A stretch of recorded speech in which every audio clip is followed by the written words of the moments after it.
이제 내적 치유의 네 번째 시간입니다. 상처와 쓴뿌리로 인한 우리의 질병과 오늘은 특별히 자아의 정체성에 대해서 함께 나누려고 합니다. 결론적으로 말씀을 드리자면은 내적 치유의 궁극적인 목적이 무엇인가? 나의 정체성과 나의 존재 가치가 무엇인지 아는 것이 바로 내적 치유입니다. 마태복음 3장 17절에 보면은 이는 내 사랑하는 아들이요 내가 기뻐하는 자니라. 그것이 하나님께서 예수 그리스도에게 하신 말씀일 뿐만 아니라 그 말씀이 바로 나에게 대함이구나 라는 사실을 여러분이 머리로서가 아니라 심령으로 깨닫는다면 여러분은 내적 치유를 하실 필요가 없습니다. 나의 정체성과 나의 존재 가치, 그것이 바로 이는 내 사랑하는 아들이요 내가 기뻐하는 자니라. 그것을 실제적으로 체험하는 것입니다. 그것이 바로 내적 치유입니다. 수많은 상처와 쓴뿌리들, 또 그것으로 인한 우리의 사고 체계의 견고한 진으로 들러붙어 있는 잘못된 생각과 감정들, 그것으로 인해서 평생 묶여서 슬퍼하고 상실감에 시달리고 거절감과 반항심에 분노에 용서하지 못함에 잡혀 사는 우리의 삶들, 그것의 결론은 내가 누구인지를 모르기 때문입니다. 내가 얼마나 존귀한 존재인지 모르기 때문입니다. 저는 오늘 말씀을 준비하면서 하나님이 얼마나 나를 사랑했는지에 대해서 너무나 몰랐다는 사실에 얼마나 감격하고 또 회개했는지 모릅니다. 요한계시록에 보면은 첫사랑을 기억하라고 말씀하십니다. 우리는 흔히들 첫사랑이라고 말하자면은 내가 처음 예수 그리스도를 믿고 그분을 사랑했던 그 마음이라고 생각합니다. 물론 그 마음도 있죠. 그러나 정말 중요한 것은 진정한 첫사랑이라는 것은 내가 그분을 얼마나 사랑했는가에 앞서서 그분이 나를 용서하시고 그분의 사랑이 얼마나 압도적이고 그분의 사랑이 얼마나 큰지를 우리가 느꼈던 그 감격, 우리가 그 감격을 다시 알지 못한다면 내가 누구인지, 내가 얼마나 귀한 존재인지를 알 수가 없다는 이야기입니다. 저는 오늘 이 시간을 통해서 여러분들이 누구인지를 영적으로 볼 수 있는 눈이 열리기를 축원합니다. 네. 이 시간에 함께 기도했으면 좋겠습니다. 주님, 내가 누구인지를 알기를 원합니다. 내가 얼마나 귀한 존재인지, 내 존재 가치가 뭔지를 오늘 이 밤에 내가 스스로 믿어서가 아니라 당신이 나에게 말씀하심으로 알기를 원합니다. 오늘 이 밤에 말씀하여 주옵소서. 간절히 기도하기 원합니다. 함께 기도하겠습니다.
예수님의 이름으로 감사하며 기도드렸사옵나이다.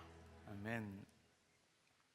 우린 지난 3주 동안에 우리 부모로부터 사랑받지 못하고 용납받지 못하고 또 부모가 우리에게 지나친 기대감을 가지고 혹은 학대함으로 인해서 우리 가정이란 곳에 우리가 나서부터 자라나면서 수많은 상처와 쓴뿌리를 가지게 되었고, 우리의 정체성에 심한 손상을 입음으로 인해서 우리의 정체성에 혼란을 가지고 오고 자기의 가치가 무엇인지 잃어버린 경우가 많다고 이야기를 했습니다.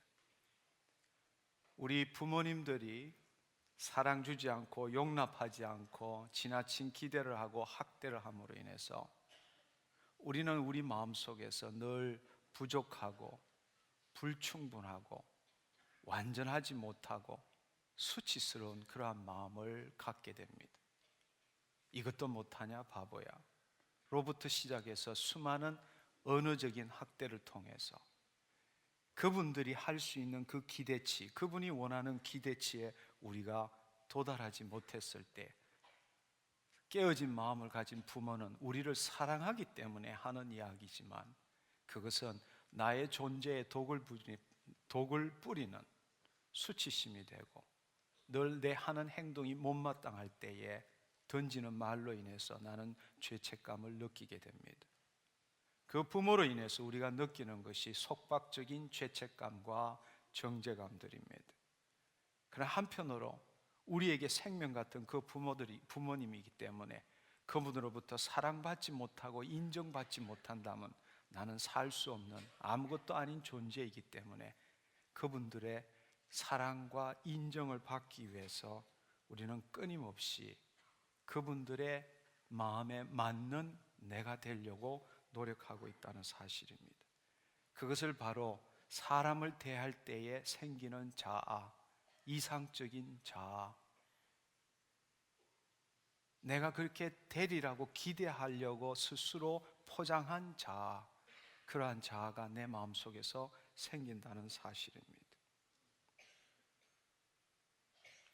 그 부모들이 우리에게 계속적으로 그렇게 할 때에 한 번 듣고 두 번 듣고 세 번 듣고 그렇게 할 때 나는 바보구나, 나는 해도 안 되는구나, 나는 하는 일마다 우리 부모를 즐겁게 하고 기쁘게 하지 못하는구나, 스스로 불완전하고 불충분하고 수치스럽게 느껴지는 자기 동의적인 죄책감과 수치감을 가지게 된다는 것입니다. 한 번 듣고 두 번 듣고 듣다가 보니까 그 어린 나이에 스스로 생각할 수 없는 어린 나이에 그는 스스로 자기 동의적으로 죄책감을 가지고 수치심을 가지게 됩니다. 그것을 우리는 내면적인 자아, 현실적인 자아, 자신의 실체를 대하는 자아라고 이야기를 합니다. 그럴 때 자기 자신을 바라볼 때 스스로가 불충분하고 부족하고 수치심을 느끼기 때문에 우리는 깊은 상실감과 슬픔과 우울에 시달리게 됩니다. 크든 많든 적든 정도의 차이지만 우리 부모 모두가 깨어진 마음을 가졌고 그 자녀인 우리도 깨어진 마음을 가졌기 때문에 우리는 외면적인 자아 혹은 내면적인 자아에서 어느 정도의 그러한 마음들은 갖고 있게 되는 것입니다.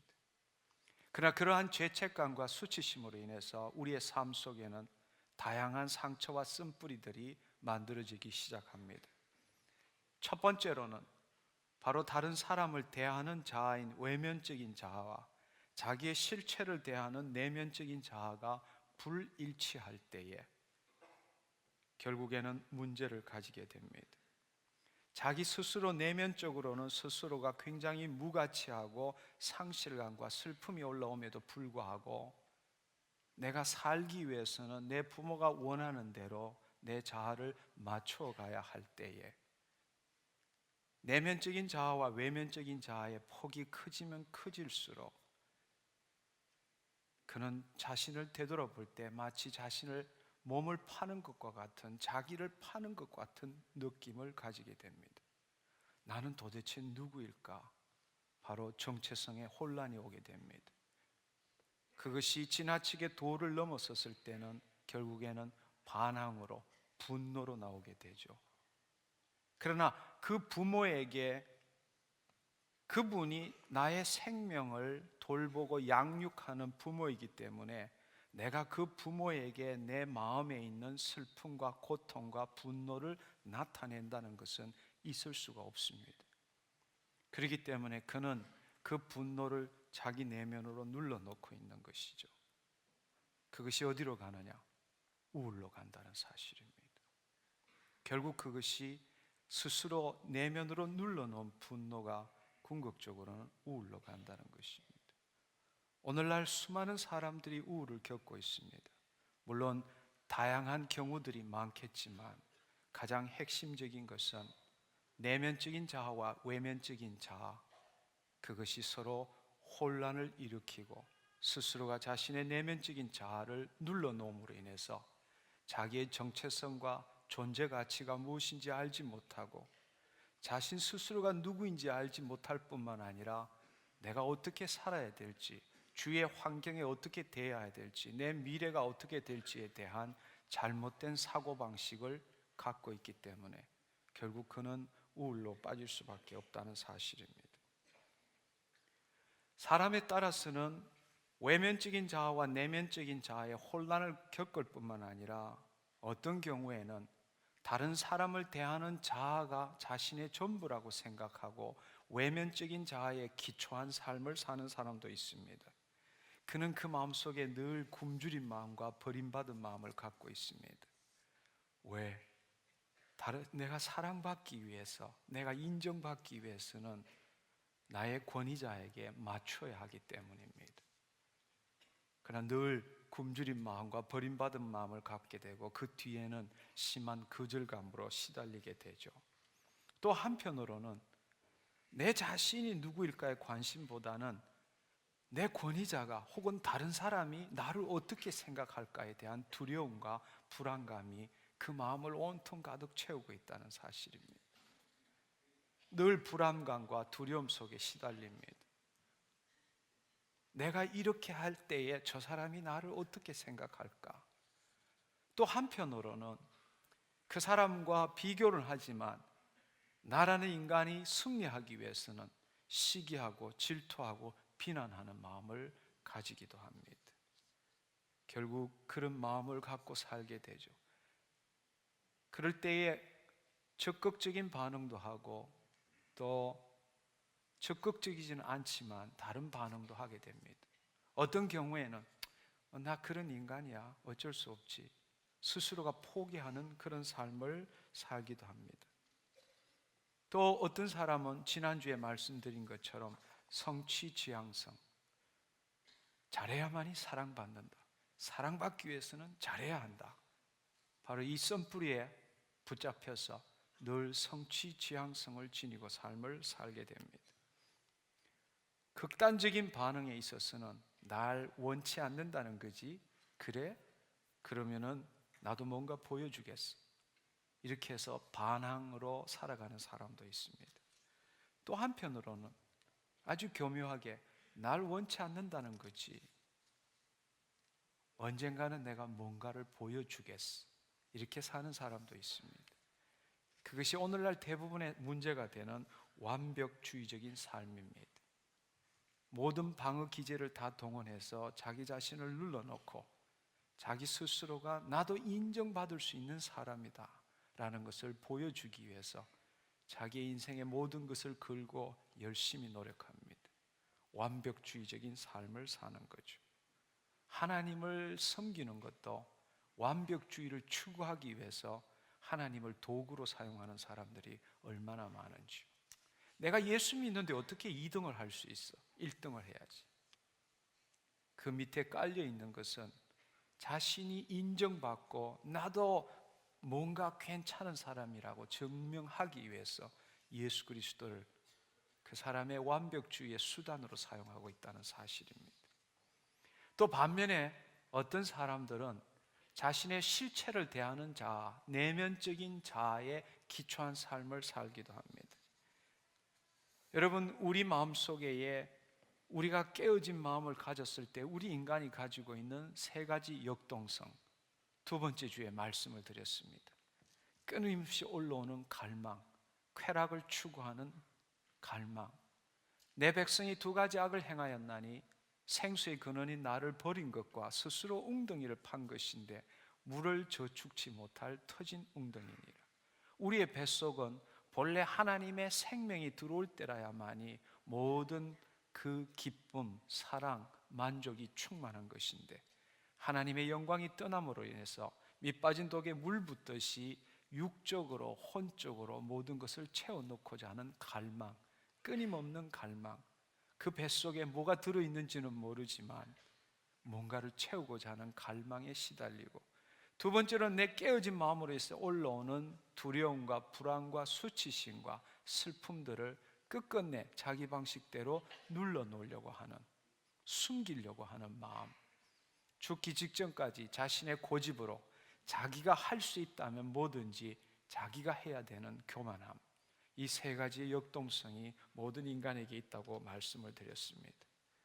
우리는 내면적인 자아에 기초할 때는 자기의 마음이 깨어져 있기 때문에 자기도 알지 못하는 갈망함, 그러나 그 갈망함이 거룩한 갈망함이 아니라 쾌락, 내 자신을 뭔가 기쁘게 하고 즐겁게 해야 되는, 뭔가를 찾아내야 되는 갈망. 난 너무 이렇게 고통스러운 게 싫어. 뭔가 나도 좀 편해야 돼. 나도 나에게 뭔가 기쁨이 있어야 되잖아. 사는 게 뭔가 나에게 기쁨이 있어야 되잖아. 그것을 찾고자 하는 갈망, 그것으로 우리는 시달리게 됩니다. 또 한편으로는 우리 마음속에 깨어진 마음으로부터 분노, 상실감, 수치심, 외로움 등이 끊임없이 우리 마음에서 올라옵니다. 바로 그럴 때에 우리는 지난주에 말씀드린 것처럼 썸뿌리 판단과 기대를 하게 되죠.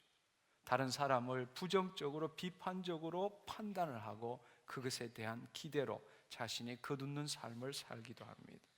한편으로는 그 내면에서 올라오는 슬픔과 수치심, 그 고통을 제거하고 뭔가 쾌락을 얻으려고 하는 그 갈망, 내 자신에 있는 고통을 제거하고 내 자존심을 세워주고 나에게 기쁨을 추구하는 뭔가에 찾아다니고 집착하게 되죠. 그것이 무엇입니까? 중독입니다. 그것이 바로 중독입니다. 바로 우리의 외면적인 자아와 내면적인 자아, 우리의 가정이라는 곳에서 깨어진 마음을 가진 부모와 깨어진 마음을 가진 자식이 그곳에서 살아가면서 사랑받지 못하고 용납받지 못하고 지나친 기대와 학대 가운데서 수많은 일들이 벌어지는데, 그 모든 것이 벌어지는 것은 우리의 마음입니다.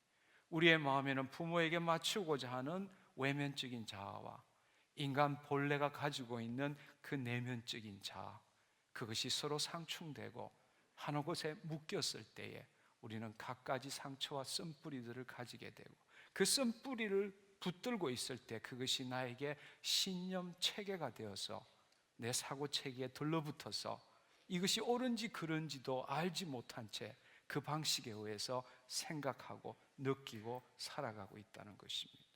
그것을 성경에서는 견고한 진이라고 이야기를 합니다. 우리는 그런 가운데서 몇 가지 지난주와 이번 주에 들었던 것이 성취 지향성, 썸뿌리 판단과 기대, 내적 맹세, 오늘 이 시간에는 우울과 완벽주의, 그 다음에 중독에 대해서 함께 나눠보기를 원합니다. 그것을 통해서 진정한 가장 본질적이고 가장 핵심적인 문제가 무엇인지 함께 알아보기를 원합니다. 무엇보다도 우리 안에 우선 가질 수 있는 것이 우울입니다. 적게든 많게든 우리는 우울을 경험한, 그 인생 가운데 경험한 적이 많습니다. 우울이라는 것은 슬픔과 무기력과 상실과 희망도 없고 소망도 없고 손끝도 움직이기 싫고 내가 할 수 있는 일이 아무것도 없습니다. 여러 가지 우울이 오는 경로가 많겠지만 그 우울은 우리의 생각과 감정에 있어서 문제가 일어난 것입니다. 보통의 경우에 있어서는 우리의 자아가 우리의 생각과 감정을 통제해야 되는데, 일단 우리가 우울이라는 증상에 들어가면은 그 생각과 감정이 우리의 자아를 통제하게 됩니다. 그렇기 때문에 그냥 두면 둘수록 더 깊어지만 가게 되고 결국에는 자살까지 갈 수밖에 없다는 사실입니다. 자기의 자아가 생각과 감정을 통제하는 것이 아니라 견고한 진에 의해서 잘못된 그러한 쓴뿌리들이 궁극적으로 그렇게 만들어진 생각과 감정이 자기를 묶고 있는 것이죠. 그 굴레를 벗어나지 못하고 계속 그 방식대로 생각하면 결국에는 아무것도 할 수 없는 존재가 되고 결국 이렇게 사느니 죽는 것이 낫다는 결론을 가질 수밖에 없다는 사실입니다. 우리의 삶을 주도하는 것은 나이가 들면 들수록 외면적인 자아가 아니라 우리의 내면적인 자아입니다. 우리는 그런데 어릴 때부터 살아오기를 우리의 내면적인 자아에 관심을 갖지 않고 나에게 사랑을 주고 나를 양육해 주는 그 외부에 있는 사람에게 맞추는 삶을 살게 되죠. 외면적인 삶. 그래서 오늘날에도 보면 너무나 많은 사람들이 나이스하고 잘 대하고 서로에게 잘 해주고 열심히 살고 합니다. 근데 그 사람이 그러한 행동을 스탑하고 고요한 곳에 자기의 내면을 바라볼 때에 놀라운 일들이 벌어집니다. 이것이 내 삶의 전부가 아닌데 자기도 알 수 없는 슬픔과 상실감들이 자기의 내면에서부터 마치 아지랭이가 올라오듯이 올라오고 있다는 것입니다. 내가 뭘까? 이렇게 사는 게 정말 옳은 것일까? 내가 이렇게 열심히 살고 다른 사람을 위해서 살고 헌신하지만 진정한 나의 기쁨은 어디에 있는가?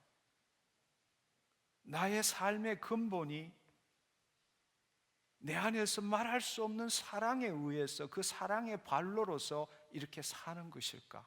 아니면 이렇게 행동하고 이렇게 생각하고 이렇게 헌신하지 않으면 내 마음속에 뭔가 잘못될 것 같은 두려움과 불안 때문에 그 두려움과 불안을 지우기 위해서 내가 열심히 살아가는 것일까?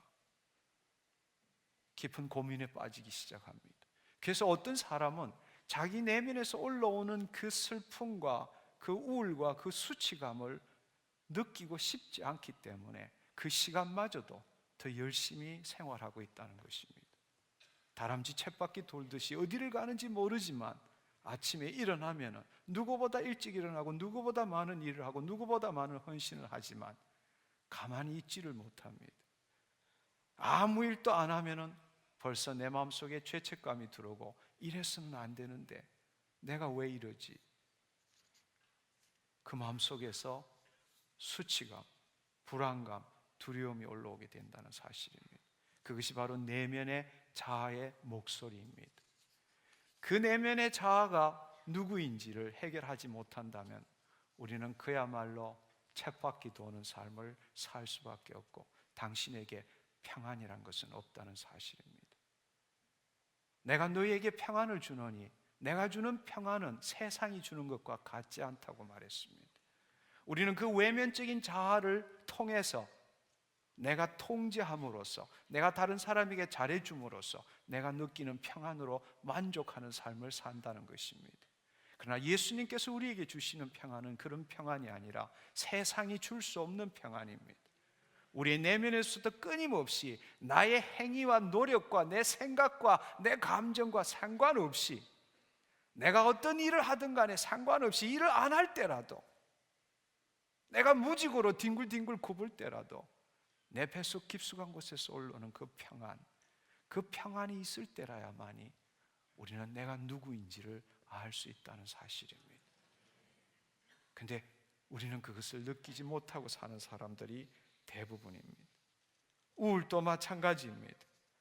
우울이 일어나는 특별한 이유는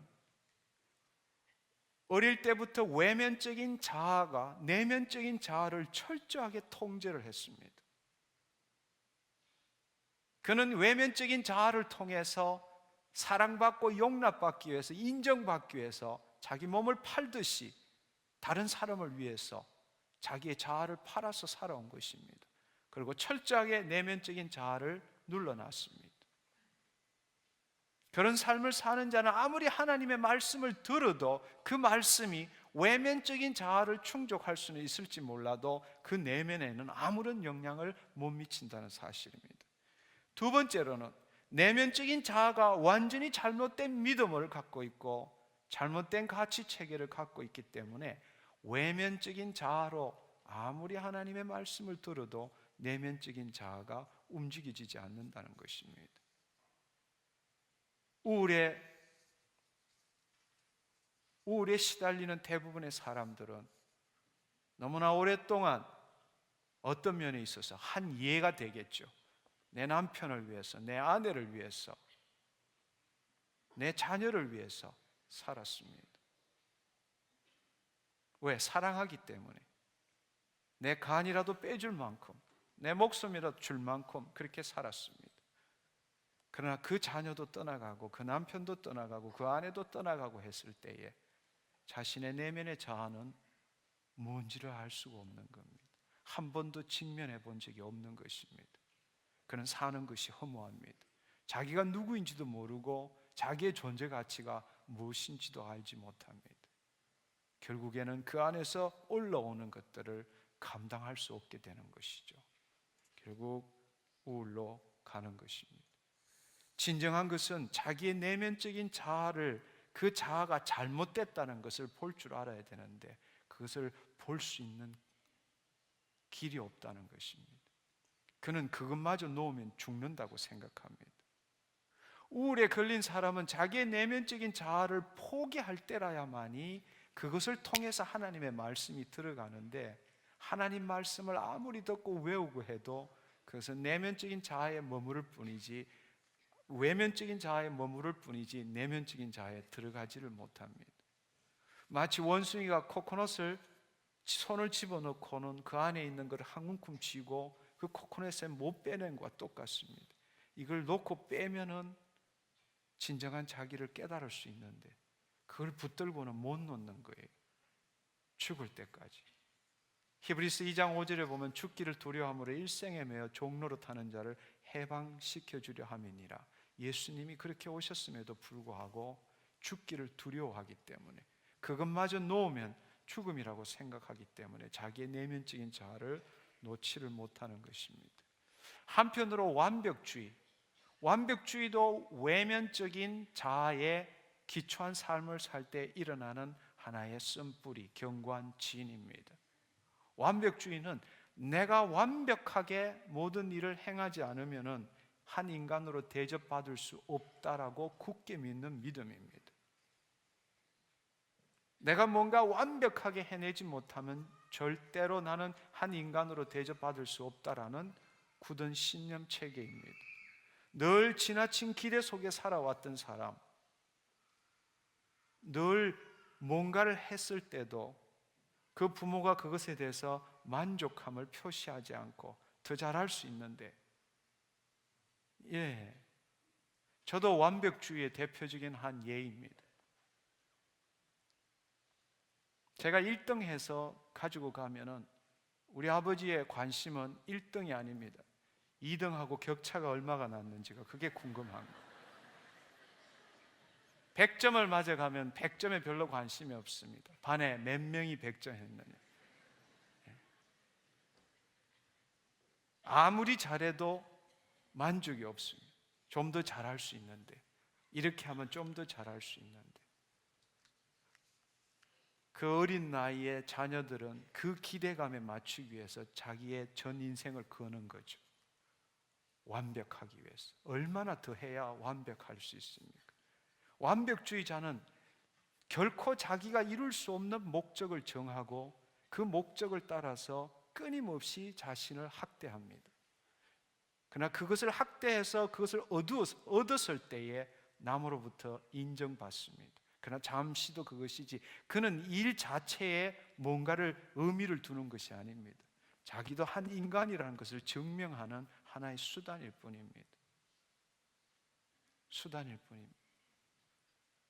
제가 완벽주의로 살 때에 가장 기뻐했던 것이 뭔가 하면, 저는 대학의 교수가 되고 난 다음에 몇 년 동안은 미친 듯이 연구를 했습니다. 남이 알아주지도 않을 때에. 왜? 내 수치심을 가리기 위해서 나도 한 인간으로 대접받고 싶었기 때문에, 내가 누구인지를 증명하고 싶었기 때문에. 그래서 동료들 중에서 저희 실험실을 종근당이라고 불렀습니다. 왜냐하면 종근당 선전해 보면 불이 꺼지지 않거든요. 그게 저한테 그때가 그렇게 좋았던 적이 있었어요. 지금 생각하면 참 미친 짓이었는데,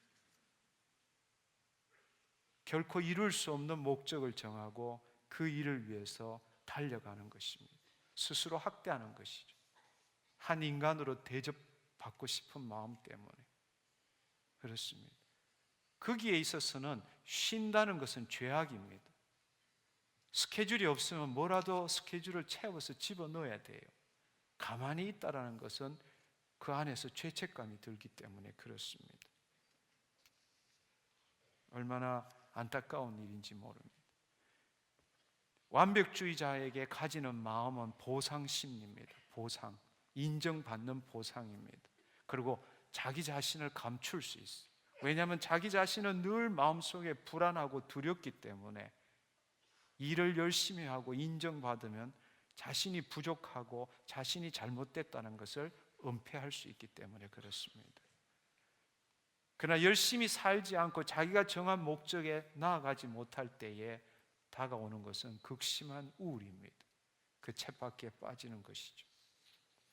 또 한편으로 생각해 보면 중독도 마찬가지입니다.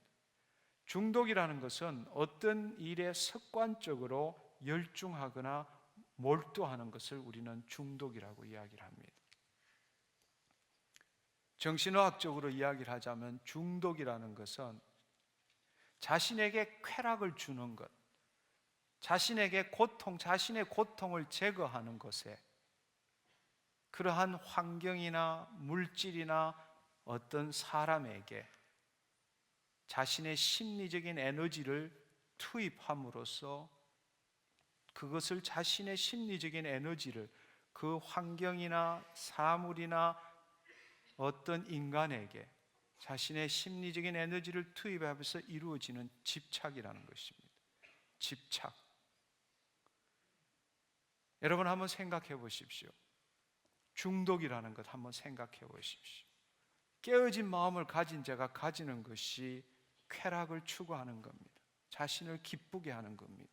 그러나 반면에 동시에 자신 안에 올라오는 그 고통들을 누르고 제거하는 것이 인간 본연입니다. 자신에게 쾌락을 주는 것, 자신에게 고통을 제거하는 것, 그것이 어떤 환경이든 어떤 물질이든 어떤 사람이든 간에 그곳에 자기의 모든 심리적인 에너지를 투입을 통해서 이루어지는 집착입니다. 그것을 가지고 있는 집착입니다. 우리는 술 중독, 마약 중독, 포르노 중독, 그런 것은 나쁜 것이다 이렇게 생각하고 다른 것들은 괜찮다라고 이야기할지 모르지만 교수들 중에서도 생각 이상으로 많은 자들이 중독자들입니다.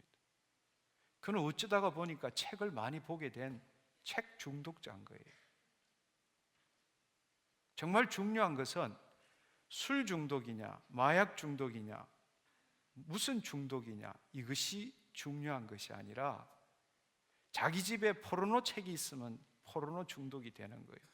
자기 부모가 술을 좋아해서 어릴 때부터 보이는 것이 술이었으면 술 중독이 되는 거예요. 재수 좋아서 자기 아버지가 좋은 일을 할 때 그쪽으로 붙들리게 되면 그렇게 되는 거예요.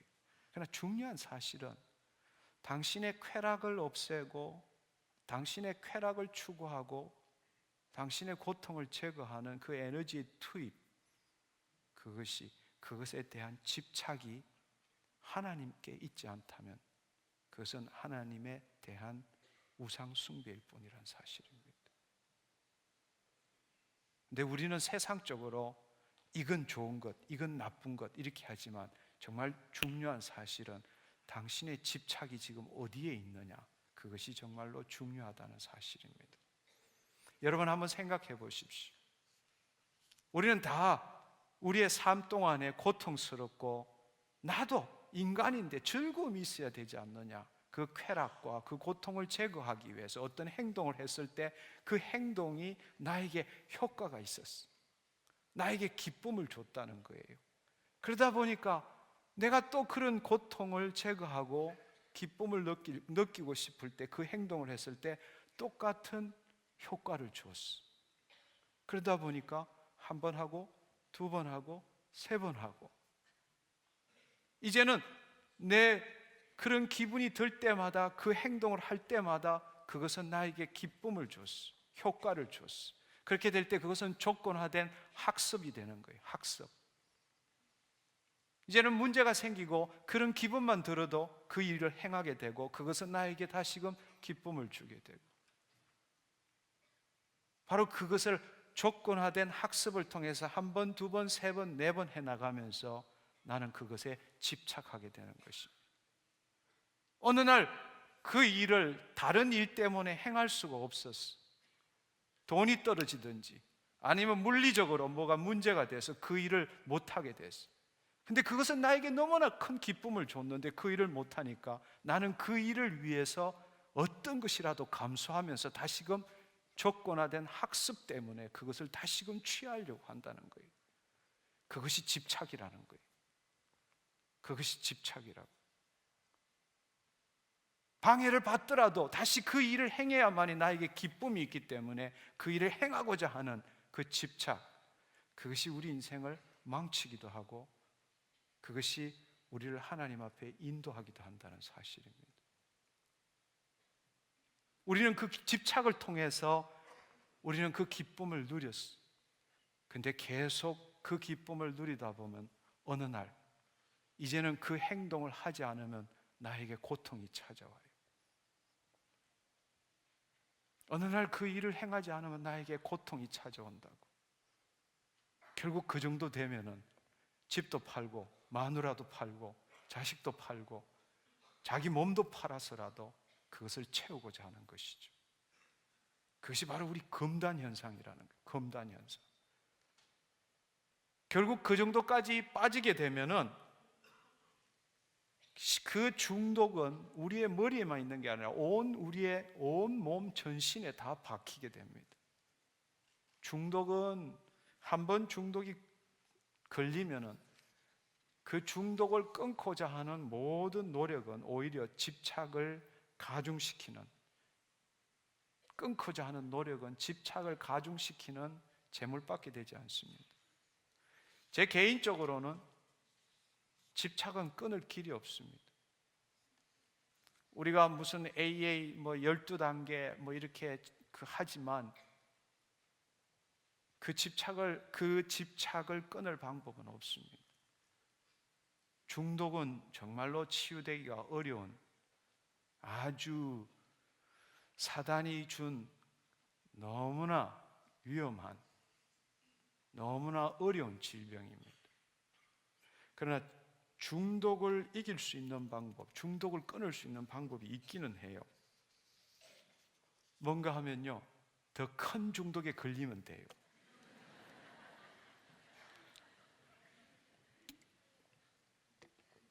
자기가 어떤 중독에 걸렸더라도 그보다 더 큰 중독에 걸리면 나머지 중독은 다 사라진다. 여러분 한번 생각해 보십시오. 그 중독의 핵심이 뭡니까? 결국 나의 내면적인 자아에서 올라오는 쾌락을 추구하고 고통을 제거하고자 하는 그 마음, 그것이 발로입니다. 근데 그것을 해결할 수 있는 본래적인 그것을 해결할 수 있는 근원은 무엇입니까? 바로 하나님의 사랑입니다. 본래 우리 하나님의 사랑이 우리 심령 안에 들어왔을 때는 우리는 깨어진 마음이 아니었습니다.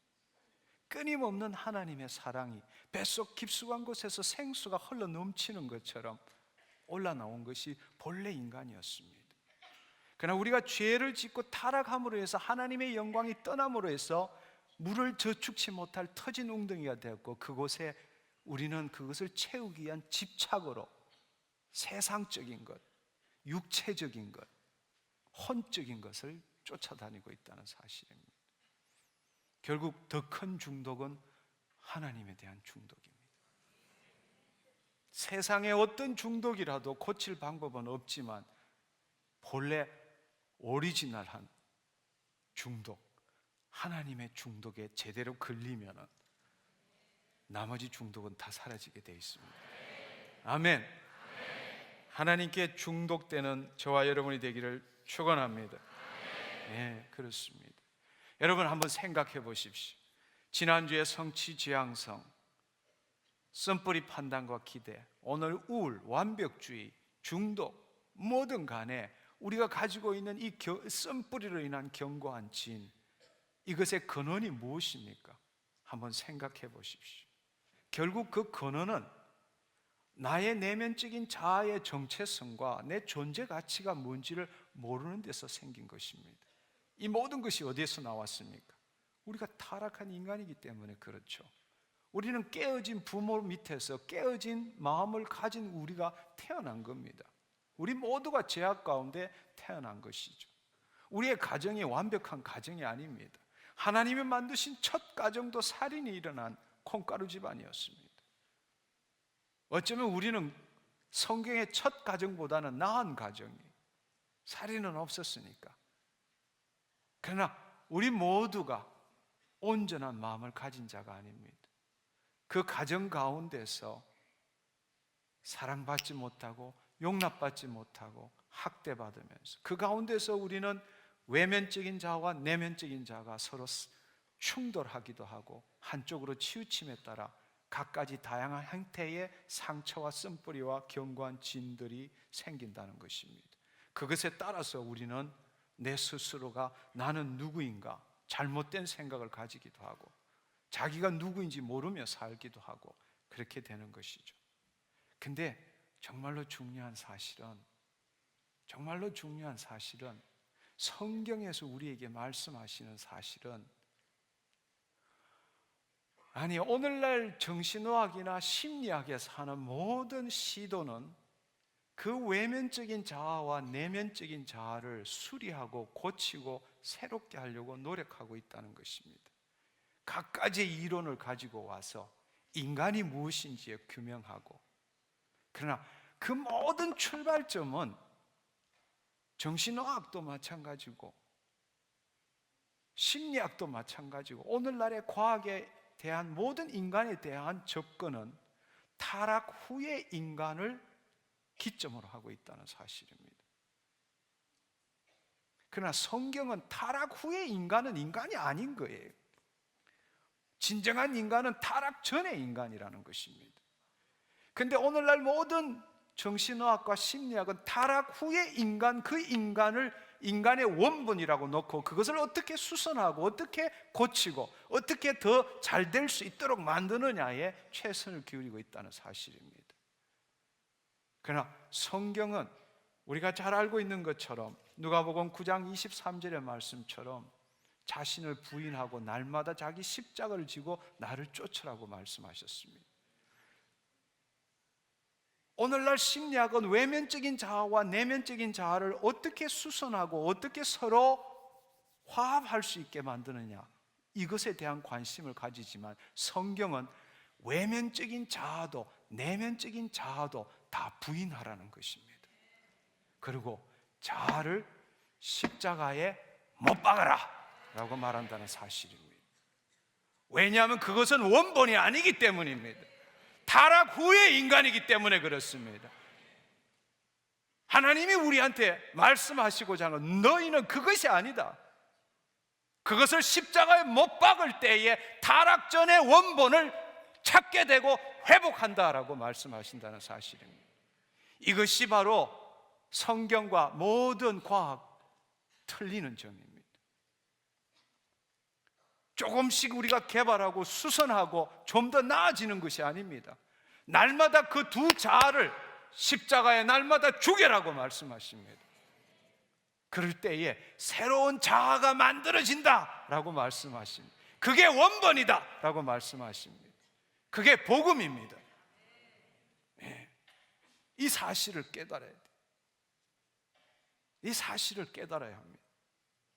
자기를 부인하는 것이고 십자가에 자기를 죽이는 것이고 그리스도의 영이 내 안에 들어오게 되는 것이고 그로 말미암아 그리스도 안에 새로운 피조물이 되는 것이고 그 사실을 알지 못한다는 거예요.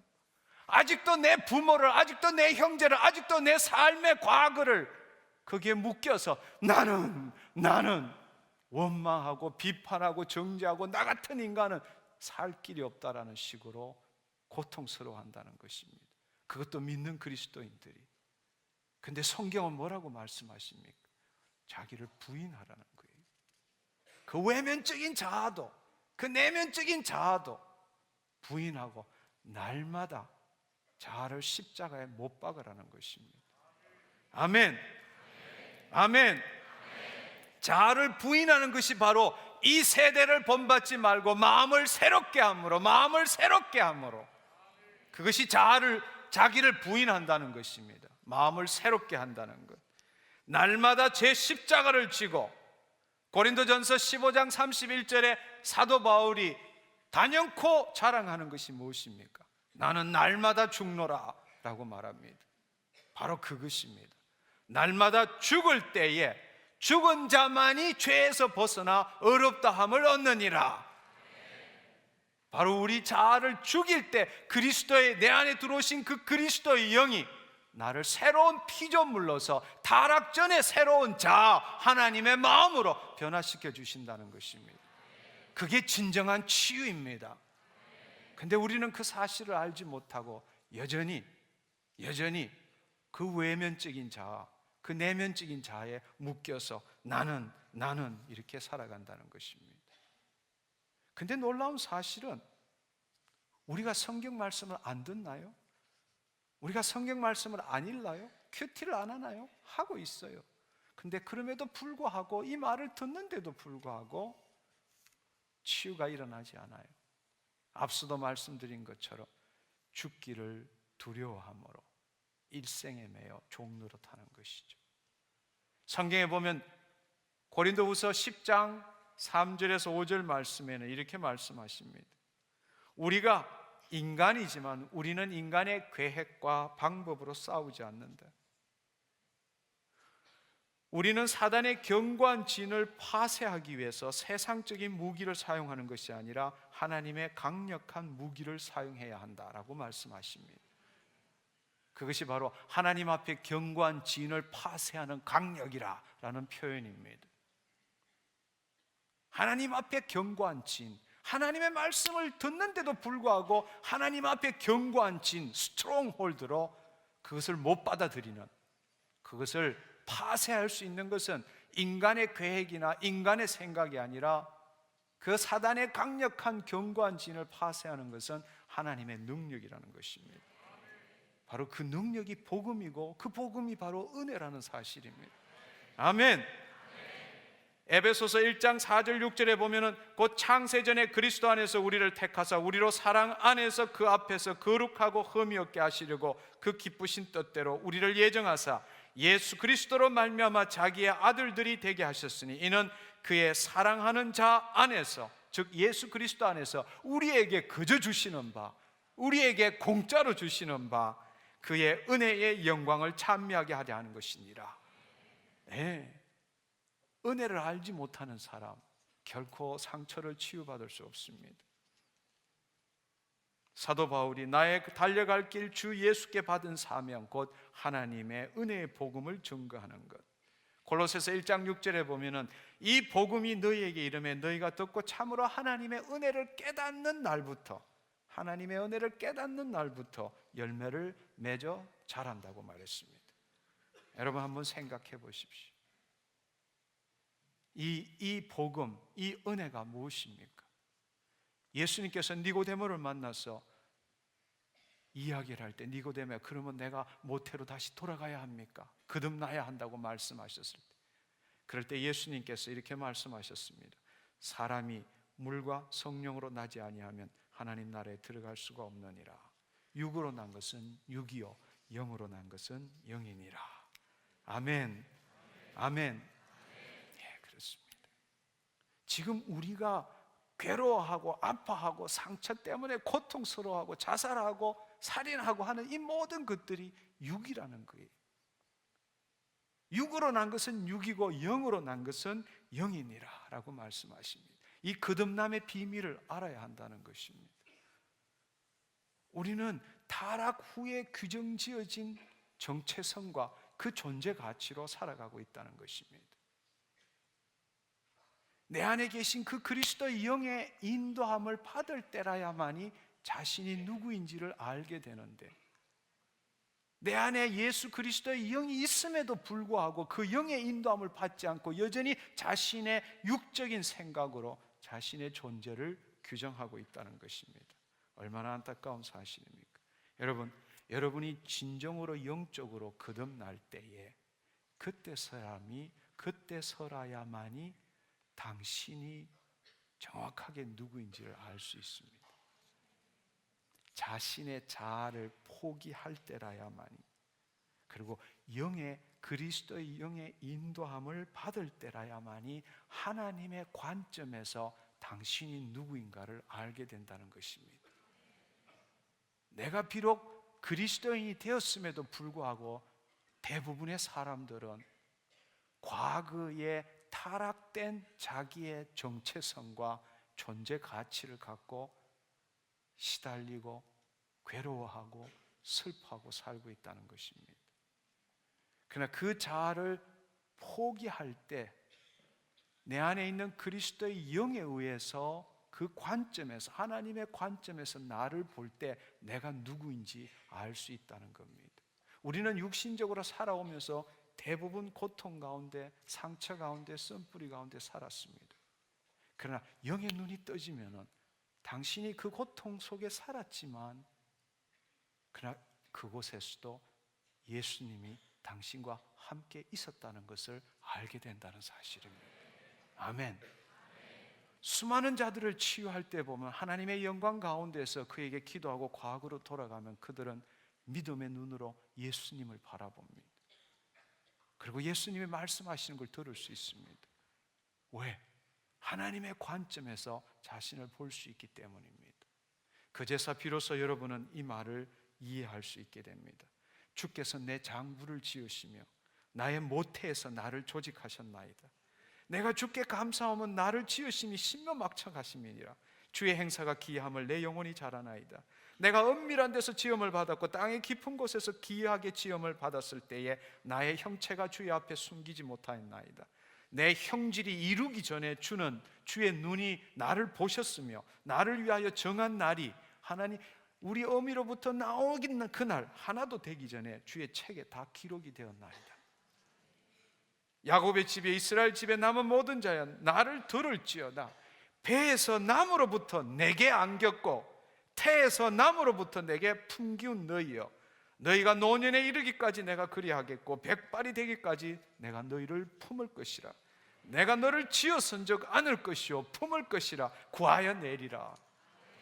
오직 시온이 이르기를 여호와께서 나를 버리시며 주께서 나를 잊으셨다 하였거니와 여인이 어찌 그 젖먹는 자식을 잊겠으며 자기 태에서 난 아들을 긍휼히 여기지 아니하겠느냐. 그들은 혹시 잊을지라도 나는 너를 잊지 아니할 것이니라. 야곱아, 너를 창조하신 여호와께서 이제 말씀하시느니라. 이스라엘아, 너를 조성하신 자가 이제 말씀하시느니라. 너는 두려워 말라. 내가 너를 구속하였고 내가 너를 지명하여 불렀나니 너는 내 것이라. 아멘. 이는 혈통이나 육적으로나 사람의 뜻으로 나지 아니하고 오직 하나님으로부터 난 자들이니라. 그런즉 누구든지 그리스도 안에 있으면 새로운 피조물이라. 이전 것은 지나갔으니 보라 새 것이 되었도다. 하늘로부터 소리가 있어 말씀하시되 이는 내 사랑하는 아들이요 내가 기뻐하는 자니라. 하나님의 영 안에서, 하나님의 관점에서 나를 바라볼 때에 진정한 나가 타락 후가 아니라 타락 전의 나가 누구인지를 알게 된다는 사실입니다. 바로 그것이 누구인가를, 내가 진정한 누구인가를 타락 전에 내 상태를 알 때라야만이 이 세상이 어떠할지라도 두려워하고 불안하고 그렇게 하지 않습니다. 이 세상뿐만 아니라 어느 세상에서도 나는 승리하는 자이기 때문에 그렇습니다. 타락한 내가 아무리 내 자신을 소유하고 더 배우고 더 많은 것을 가지고 더 많은 권력을 가졌다고 해서 이 내면에 있는 자아가 사라지지 않는다는 것입니다. 그는 더 많이 모으고 더 많이 배우고 더 많은 통제력을 가지면 그것을 정복할 수 있을 거라고 생각하지만 천만에요, 그렇지 않습니다. 내 내면의 자아와 외면의 자아를 부인하고 십자가에 못 박고 그리스도의 영이 내 안에 들어올 때라야만이 진정한 내 타락 전에 내가 누구인지를 알 수 있게 된다는 것입니다. 부모님한테 학대를 받았다고요? 부모님부터 사랑과 용납을 받지 못했다고요? 그것 때문에 내가 이 꼴이 됐다고요? 그러나 사실입니다. 그러나 당신의 자아를 죽이는 순간에 진정한 사랑은 어떤 인간도 그 부모로부터 받을 수 없다는 걸 알게 될 것입니다. 사랑의 본질은 하늘에 계신 우리 아버지고 내 안에 계신 아버지십니다. 그분의 사랑을 받을 때부터 진정으로 부모를 존귀 여기고 사랑할 수 있게 된다는 것입니다. 그 사랑을 알지 못하고 나를 낳으시고 나를 기르시고 태에서부터 백발이 될 때까지 나를 보호하시는 그 아버지의 사랑, 그것을 여러분이 경험하지 못하신다면 당신은 누구인지 알 수가 없다는 것입니다. 생각해 보십시오. 우리는 수많은 거짓말 속에서 지금 속고 살고 있습니다. 우리는 그 견고한 진에, 나도 모르는 사이에 그 견고한 진이 내 마음에 들러붙어서 나를 붙들고 그렇게 생각하고 그렇게 느끼도록 우리는 살고 있습니다. 나는 모든 일에 완전해야 한다. 나는 항상 모든 사람의 사랑과 인정을 받아야 한다. 나는 문제에 직면하는 것보다 회피하는 것이 낫다. 나는 무엇이든지 내 뜻대로 되지 않으면 결코 행복한 느낌을 가질 수 없다. 나의 불행은 다른 사람의 잘못 때문이다. 나의 업적이 나의 가치를 나타내야 된다. 나타낸다. 잘해야 인정받는다. 내가 열심히 노력하면 하나님의 사랑을 받을 수 있다. 나는 훌륭한 그리스도이니까 분노나 걱정이나 우울증을 느끼지 않아야 한다. 이거 다 거짓말입니다. 이건 사실이 아니에요. 누구나 우울에 빠질 수도 있고 누구나 분노할 수도 있습니다. 그러나 우리는 예수 그리스도 때문에 우리는 온전히 돌아올 수 있게 되는 것입니다. 아멘. 우리는 모든 사람으로부터 항상 사랑과 용납받는 존재 아닙니다. 당신도 다른 사람에게 온전히 사랑 주지 못하는 사람입니다. 근데도 우리는 다른 사람으로부터 온전히 사랑받아야 내 마음이 편안한 것이 인간이기도 합니다. 다 거짓말 속에 사는 겁니다. 여러분, 이 시간에 한번 생각해 보십시오. 복음은, 은혜는 내 자신을 부인하고 날마다 내 십자가에 내 자아를 못 박고 그 그리스도인이 내 안에 들어오심으로 인해서 그 그리스도의 영 안에서 내 자아가 새롭게 만들어지는 것입니다. 그런데 그것은 당신 노력 때문이 아닙니다. 당신 계획 때문이 아닙니다. 당신 행위 때문에도 아닙니다. 예수 그리스도의 십자가 사건 때문에 그렇습니다. 그분이 나를 사랑하시기 때문에 날 살리기 위해서 그분이 죽으신 것입니다. 그것은 믿음입니다. 그래서 그것은 은혜입니다. 아멘. 여러분, 이렇게 한번 생각해 보십시오. 이 시간에 눈을 한번 감아 보세요. 눈을 한번 감아 보세요. 이 시간에 여러분 스스로에게 두 번, 세 번 생각하지 마시고 당신 머리에 떠오르는, 당신 가슴에서 느껴지는 것이 무엇인지 한번 생각해 보십시오. 다른 사람이 당신을 누구라고 합니까? 한번 생각해 보십시오. 깊이 생각할 거 없습니다. 그냥 떠오르는 것 한번 생각해 보십시오. 다른 사람은 당신을 누구라고 합니까? 성실한 사람. 늘 남을 위해서 도와주는 사람. 착한 사람. 인정 많은 사람. 관대한 사람.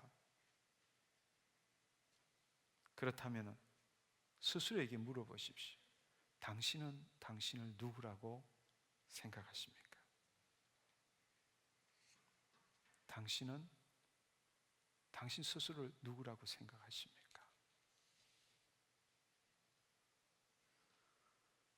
혹시 당신의 소유, 당신의 지식, 당신의 행위, 그리고 당신에 대한 다른 사람의 의견, 그것이 당신의 정체성 아닙니까? 당신의 정체성은 무엇입니까? 당신이 얼마나 가졌는지, 당신이 얼마나 배웠는지, 당신의 권세가 얼마가 되는지, 당신이 얼마나 건강하고 예쁜지, 그리고 그것에 대해서 남들이 뭐라고 말하는지, 그것이 혹시 당신의 정체성 아닙니까? 그렇다면 당신은 지금 속고 사는 것입니다. 그렇다면 당신은 당신이 누구인지 모르고 사는 것입니다. 겹겹이 당신을 포장한 것입니다. 오늘 이 시간 저는 예수 그리스도 안에서 당신이 새로운 정체성을 가지기를 축원합니다. 아멘. 네. 이 시간에 여러분, 제가 기도하면서 그리스도인의 새로운 정체성의 10계명을 만들었습니다. 이 시간에 하나씩 보면서 저는 여러분들이 기도하기를 원합니다. 이 하나하나를 읽으면서 마음속으로 기도하기를 원합니다. 주님, 내가 이렇게 되지 못했습니다. 이 시간에 회개합니다. 내 마음을 바꿉니다. 나는 이제 과거의 내가 아니라 이 말씀대로, 이 말씀이 바로 나의 존재입니다. 여러분이 기도하며 이 말씀을 보기를 원합니다. 첫 번째, 나오네요. 새로운 정체성을 위한 10계명의 첫 번째입니다. 나는 하나님으로부터 태어나 예수 그리스도 안에 있는 존재입니다. 아멘. 제가 이렇게 읽으면요, 여러분이 함께 같이 읽는 겁니다. 시작. 나는 하나님으로부터 태어나 예수 그리스도 안에 있는 존재입니다. 아멘. 그렇습니다. 좀 전에 읽은 것처럼 혈통이나 육적으로 사람의 뜻으로 난 것이 아니라 하나님으로부터 난 것입니다. 고린도전서 1장 30절에 보면은 너희는 하나님께로부터 나서 그리스도 예수 안에 있고 예수는 하나님께로 나와서 우리에게 지혜와 의로움과 거룩함과 구속함이 되셨느니라 말씀하십니다. 여러분, 이 시간부터 여러분의 정체성을 바꿔야 합니다. 타락 후의 정체성이 아니라 여러분이 이제 구원을 받았고 여러분 안에 그리스도의 영이 있기 때문에 여러분 스스로에게 지금, 여러분이 지금 상태가 아니라 여러분의 어린 나이로 내려가셔서 여러분이 태어날 때에 나는 내가 장부가 조직되기 전에 하나님이 나를 보고 계셨고 내 장부를 조직하셨고 어머니의 배에서 나올 때부터 그분이 나를 받으셨고 내 태를 끊으셨고 나를 안고 계셨다라는 사실을 믿음의 눈으로 바라보셔야 합니다. 아멘. 아멘. 나는 하나님으로부터 태어나 예수 그리스도 안에 있는 존재이다.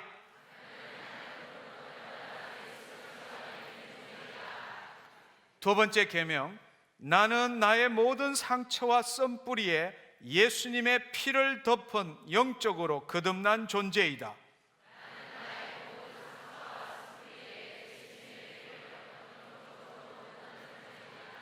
아멘. 여러분이 진정으로 구원받은 자, 여러분 안에 그리스도의 영이 있다면 여러분의 기억을 통해서 여러분의 상처들, 여러분의 과거의 아픈 것들이 다 기억납니다. 그러나 여러분 기억하십시오. 정말로 중요한 것, 이것 너무나 많은 사람들이 모르고 있어요. 의사 전달의 선과 권위의 선은 틀리는 겁니다. 과거의 것을 기억하지만 내가 그 기억에 대해서, 그것에 대해서 동의를 하면 그 과거의 기억은 나에게 영향력을 미칩니다. 그러나 우리는 우리 과거의 모든 고통과 죄악 가운데 예수 그리스도가 우리의 죄를 대속하셨기 때문에 그 과거의 기억과 나의 사이에는 예수 그리스도의 십자가가 있다는 사실입니다. 예수 그리스도의 십자가 없을 때는 그들이 의사 전달만 나한테 해오는 것뿐만 아니라 그들은 나에게 권세를 미칩니다. 그러나 지금은 틀려요. 지금은 그것과 나 사이에 십자가가 있습니다. 그들이 나에게 의사 전달, 기억나게는 할 수 있어요. 그러나 그들은 나에게 아무런 권세를 못 미칩니다. 아멘. 마치 건너올 수 없는 강을 사이에 두고 저쪽에서 아무리 나에게 욕하고 나를 죽인다 해도 그것은 나에게 의사 전달만 하는 것이지 나에게 실질적인 아무런 권세가 없다는 거예요. 왜? 강이 있기 때문에. 왜? 십자가가 있기 때문에. 예수님이 나의 모든 죄를 대속하셨기 때문에 그것을 믿으셔야 합니다. 수많은 사람들이 기도하고 난 다음에 돌아서서 또 옛날 기억이 나고 또 안 좋은 기억이 난다고 해서 나는 기도에 능력이 없어, 그럴 줄 알았어, 이렇게 생각합니다. 얼마나 어리석은 삶인지 모릅니다. 자신을 종으로 들여 누구에게 순종하든지 그 순종함을 받는 자는 종이 되는 줄을 알지 못하느냐. 당신이 그에게 동의하는 순간에 그는 당신에게 영향력을 미칩니다. 그러나 의사 전달을 해오더라도 No thank you, no thank you, 그건 기억일 뿐이야. 난 이미 그 문제에 대해서 해결했어. 그걸로 끝입니다. 아멘. 의사 전달을 해오는, 과거가 여러분에게 의사 전달, 죄를 통해서 의사 전달을 해올 때 거기에 동의하지 않기를 축원합니다. 이미 끝난 이야기예요. 죽을 때까지 우리의 기억 속에는 과거의 일이 남아 있습니다. 그러나 어떤 사람에게는 그것이 영향력을 미치지만 어떤 사람에게는 전혀 영향력을 안 미칩니다. 아멘. 당신과 과거의 상처와 썸뿌리 사이에 십자가가 있습니다. 아멘. 나는 나의 모든 상처와 썸뿌리에 예수의 피를 덮은 영적으로 거듭난 존재입니다.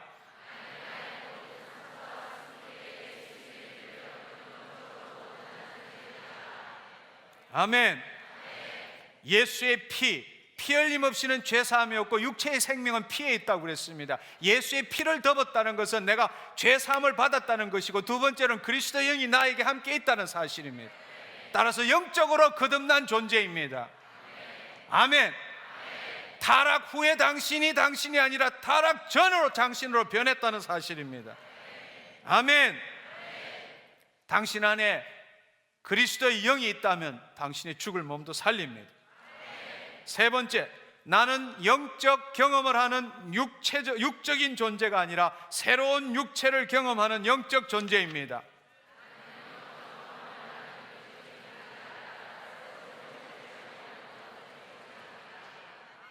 예, 우리 아까 인사했어요. 우리는 요즘 너무나 많은 사람들이 나 더 깊은 기도하기 위해서, 어떤 영적인 것을 추구하기 위해서 내 영적인 경험을 추구하는 육적인 존재로 자신을 착각하고 있습니다. 아닙니다.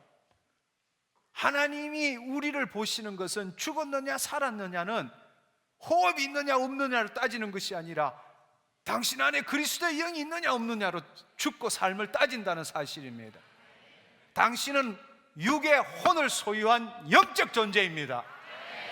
구원받았다면 영적으로 거듭난 존재입니다.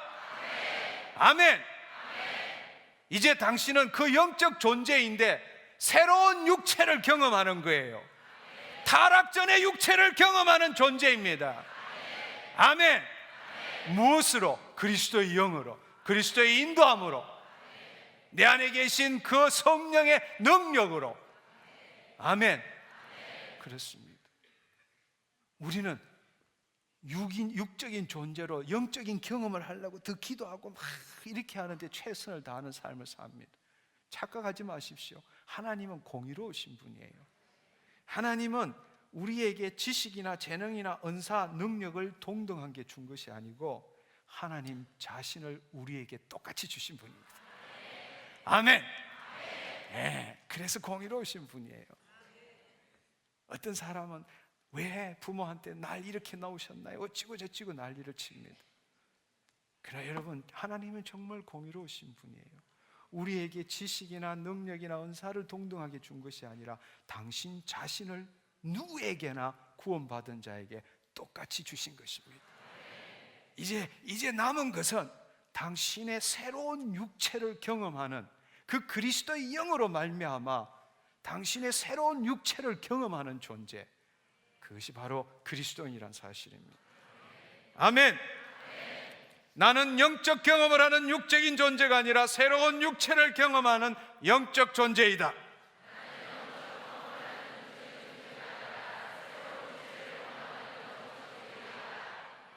아멘. 네 번째입니다. 나는 사랑받기 위해 태어난 존재가 아니라 사랑 주기 위하여 거듭난 존재입니다.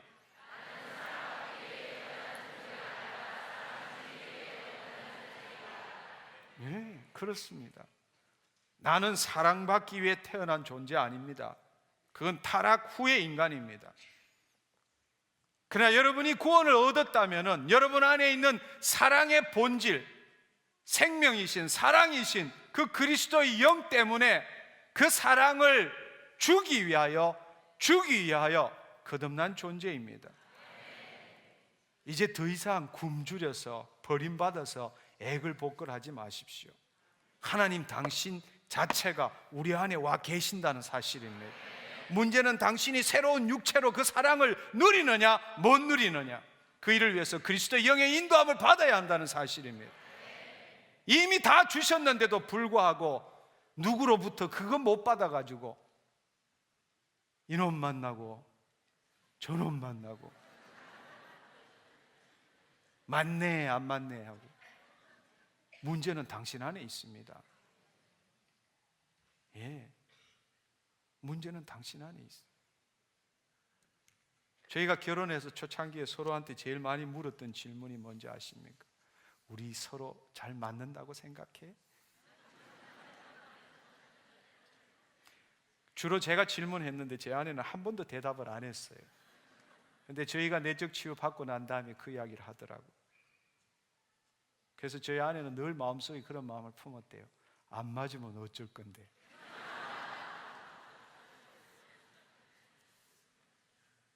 근데 결국은 우리 안의 문제예요.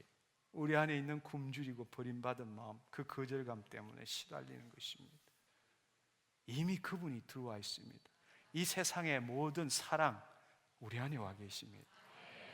우리는 더 이상 여러분 남편, 여러분 아내 사랑받기 위한 마음부터 오늘 딱 죽이고 가십시오. 아예 포기하고 가세요. 오늘 끊어버리세요. 칼 꺼내가지고 사랑 못 받아서 그 끊어버리세요. 끊고 나면 얻을 거 없고 막 편안해져요. 편안해져요. 여러분은 여러분 안에 있는 사랑을 찾아야 합니다. 그때서부터 모든 문제가 해결되기 시작합니다. 아멘. 사실 알고 보면 다 부부싸움도 모든 일도 굶주린 마음, 버림받은 마음, 그거 어떻게 해결해 보려고 화를 내는데도 화 뒤쪽에서 나 사랑받고 싶어, 좀 사랑해줘, 그것 때문에 화내잖아요. 여러분이 사랑받기를 포기할 때부터 놀라운 평강이 임합니다. 사람으로부터 사랑받기를 포기할 때부터 하나님으로부터 사랑이 나오기 시작합니다.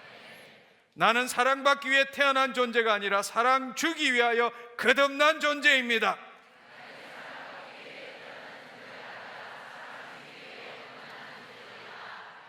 아멘.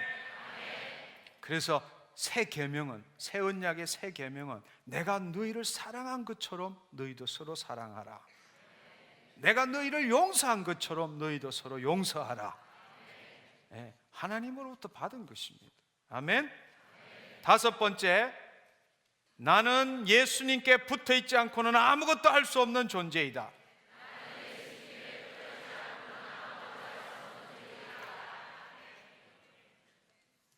잘 알고 계시는 포도나무와 가지의 비유입니다.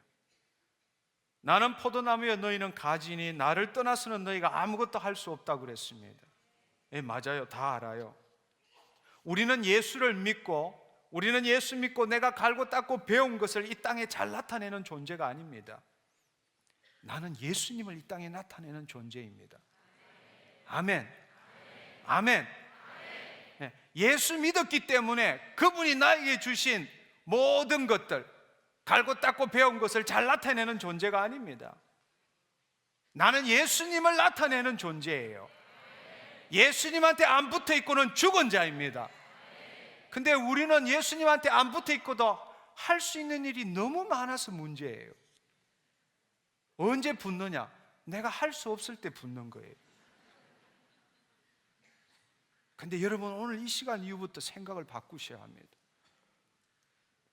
당신이 뭘 하든 간에, 움직이든 뭘 하든 간에 예수 그리스도에게 붙어 있지 않고는 나는 죽은 존재다. 나는 아무것도 할 수 없는 존재다. 여러분이 그 마음을 가지셔야 합니다. 그렇다면 여러분이 하는 일마다 예수님 때문에, 예수님 때문에, 예수님 때문에, 모든 일들이 그분에 의해서 움직이고 그분에 의해서 생각나고 그분에 의해서 모든 것이 돌아가는 것이 여러분 안에 들어올 때 은혜가 넘치기 시작합니다. 근데 우리는 그냥 예수님 잊어버리고 내가 하는 내 능력으로, 내 노력으로 모든 걸 다 하다가 힘들면 그때서야 털러붙어서 어찌 해보려고 노력한다는 사실은 아닙니다. 오늘 생각을 버리십시오. 나는 예수께 붙어 있지 않고는 아무것도 할 수 없는 존재다. 아멘. 아멘. 네, 당신이 일어서서 돌아갈 때도 예수님 때문에 돌아갈 수 있는 거예요. 아멘. 그때부터 당신의 삶이 바뀌어집니다. 아멘. 여섯 번째, 나는 온전하거나 완벽한 존재가 아니고 예수님만이 온전하시고 완벽한 존재이시다.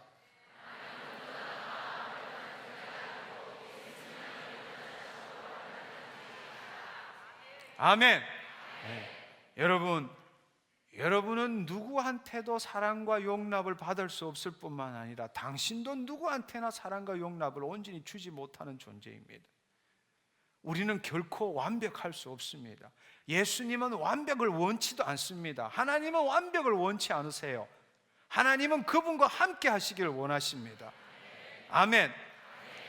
당신의 부족함을 인정할 때에 그 부분을 하나님이 채워주신다는 믿음을 가지셔야 합니다. 아멘.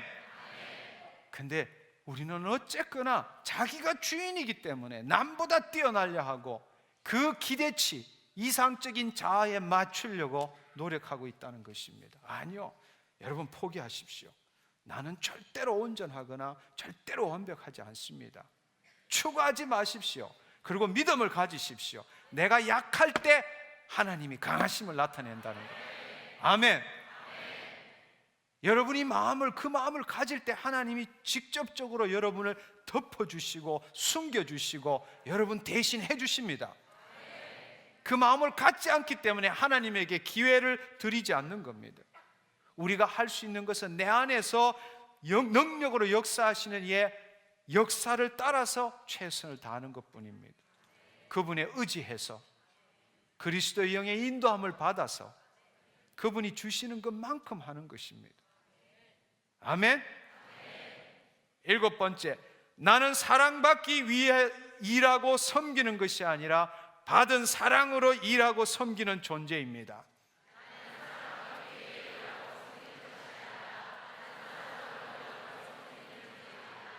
아멘. 예, 당신이 살아가는 삶의 모든 에너지의 기초는 무엇입니까? 사랑받지 못한 두려움과 불안 때문입니까? 아니면 넘치는 사랑 때문에 행하는 것입니까? 사랑받기 위해서 행하는 것은요, 일 행하고 나고 섬기고 나면 꼭 뭔가 되돌아오기를 원합니다. 해줬으니까. 내 목적이 사랑받기 위해서 뭔가 섬기고 일했기 때문에 반대급부가 돌아오지 않으면 신경질 납니다. 억울합니다. 근데 내 안에 계신 그 하나님의 사랑 때문에 일한 사람은 그 상대방이 어떻게 하든 아무런 문제가 되지 않습니다. 이미 값을 받았거든요. 나는 받은 사랑 때문에 하는 일이지 뭔가 받기 위해서 하는 게 아니기 때문에 그렇습니다. 아멘. 네. 근데요, 사랑을 받아보지 못한 사람은 사랑 주지 못합니다. 내가 너희를 사랑한 것처럼 너희도 서로 사랑하라. 내가 너희를 용서한 것처럼 너희도 서로 용서하라. 우리한테 어려운 거 시킨 거 아니에요. 하나님 힘든 일 시킨 거 아닙니다. 먼저 우리에게 주셨어요. 우리는 내가 하나님을 사랑하는 데는 전심을 다 기울일 수 있습니다. 근데 나를 사랑하시는 하나님에 대해서는 뭔지를 모릅니다. 그 느낌이 뭔지를 몰라요. 여러분 한번 생각해 보십시오. 우리는 교회 생활, 신앙 생활 하면서 마음과 목숨과 뜻과 힘을 다해 주 너의 하나님을 사랑하라. 그 사랑하는 것은 경배하라 그러면 1시간, 2시간 찬양할 수 있습니다. 내가 사랑하는 하나님. 그러나 여러분, 나를 사랑하는 하나님을 알지 못하면 내가 사랑하는 하나님도 알지 못합니다. 그 사실을 깨달으셔야 돼요. 그분이 우리한테 먼저 준 것은요, 나를 사랑하시는 하나님을 먼저 알고 난 다음에 하나님을 사랑하고 다른 사람을 사랑하는 겁니다. 근데 우리는 나를 사랑하는 하나님이 뭔지를 몰라요. 두려움 속에서 이것 잘못하면 큰일 나니까, 벌 받으니까 열심히 사랑하는 겁니다, 하나님을. 그러나 하나님이 원하시는 건 그게 아니에요. 내가 열심히 하나님을 사랑하기 전에 그 하나님의 사랑이 뭔지를 먼저 느끼라는 겁니다. 체험하라는 겁니다. 그리고 그 사랑만큼 일하라는 겁니다. 그 사랑만큼 섬기라는 거예요. 근데 우리는 그것도 없이 두려움 때문에, 불안 때문에 더 잘 보이기 위해서, 사랑받기 위해서 하나님한테 충성하고 다른 사람한테 섬긴다는 것입니다. 아닙니다. 그렇지 않습니다. 그렇지 않습니다. 여러분 한번 생각해 보십시오. 옛날 예인이나 아니면 당신 부부 처음 만났을 때, 혹은 첫사랑 한번 생각해 보세요. 없는 척 하지 말고 한번 생각해 보세요.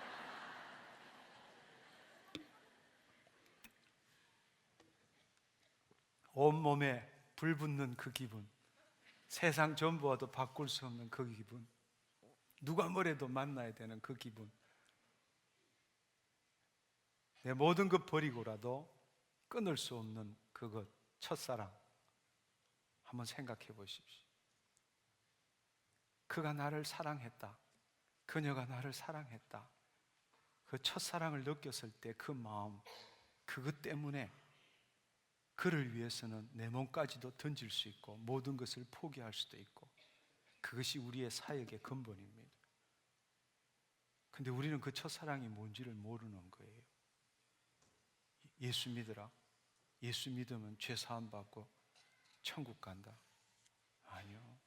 그 십자가의 사랑이 얼마나 놀라운 것인지, 첫사랑의 정도가 아니라 그 예수님은 하늘 보좌 버리시고 이 땅에 오셔서 나하고 동등됨을 취하셨어. 죽기까지 순종하셨어. 나를 그렇게도 사랑하셔서 나 한 목숨 건지기 위해서 당신 목숨을 건져서 버리셨습니다. 이 세상에 어떤 첫사랑의 대상이 날 위해서 자기 목숨을 버릴 만큼 날 사랑했습니까? 그 예수님의 사랑을 한번 생각해 보십시오. 그 사랑 때문에 우리는 일하고 살고 섬기고 인내하고 그렇게 하는 것입니다. 아멘. 여러분, 저는 언젠가 아직도 실현하지 못한 것이 한 가지 있습니다. 뭔가 하면은 아가서를 설교해 보는 겁니다. 아가서. 그 아가서에는 솔로몬의 그 여인이 그 사랑하는 예수님을 비유한 것이죠. 그 아가서의 사랑을 보면은 그분이 나를 얼마나 사랑하는지가 잘 나타나 있습니다. 나를 사랑하는 자는 내 품 가운데 몰약 향낭이요, 내 두 젖가슴 사이에 몰약 향낭이 있어서 나의 사랑하는 자는 내 품 가운데 몰약 향낭이요. 그야말로 사랑에 포로된 자, 사랑에 중독된 자죠. 나는 나의 사랑하는 자에게 속하였구나. 그가 나를 사모하는구나. 그 예수님이 나를 사모하고 있다는 사실, 나는 그에게 속하였다는 사실, 그 사랑하는 자를 의지하고 거친 들에서 올라오는 저 여인이 누구인고, 그 예수님의 품 안에 안겨서 이 거친 광야 같은 삶을 살아가는 우리들, 그 사랑 때문에, 그 사랑, 여러분, 오늘 이 시간 이후로부터 당신이 우리 다가 예수님을, 우리 다가 하나님을 사랑한다는 건 입증한 사람들이에요. 그러나 이제 남은 것은 그것이 아니라 나를 사모하고 나를 사랑하고 나 없이는 도저히 살 수 없는 그 예수님, 그분을 묵상해 보기를 축원합니다. 그 느낌을 알 때에, 그 압도적인 사랑에 눈물 흘려 볼 때에, 그때 당신의 모든 일에 힘이 생깁니다. 아멘. 아멘. 나는 사랑받기 위해서 일하고 섬기는 것이 아니라 받은 사랑으로 일하고 섬기는 존재입니다.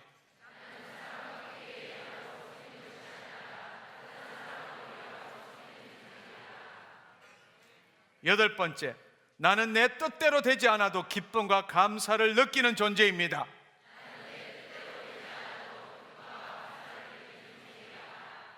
예, 아멘.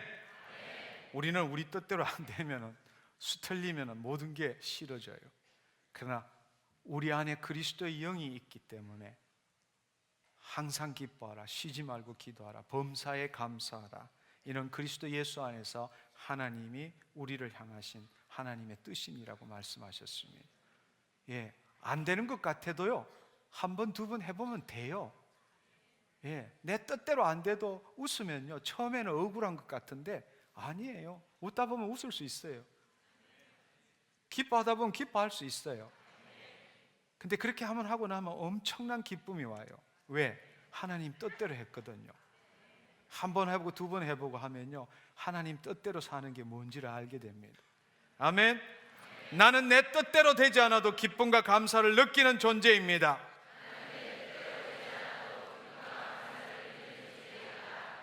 아멘. 예, 아홉 번째, 나는 내 행위와 노력으로가 아니라 오직 십자가 은혜를 믿음으로 열매 맺는 존재입니다.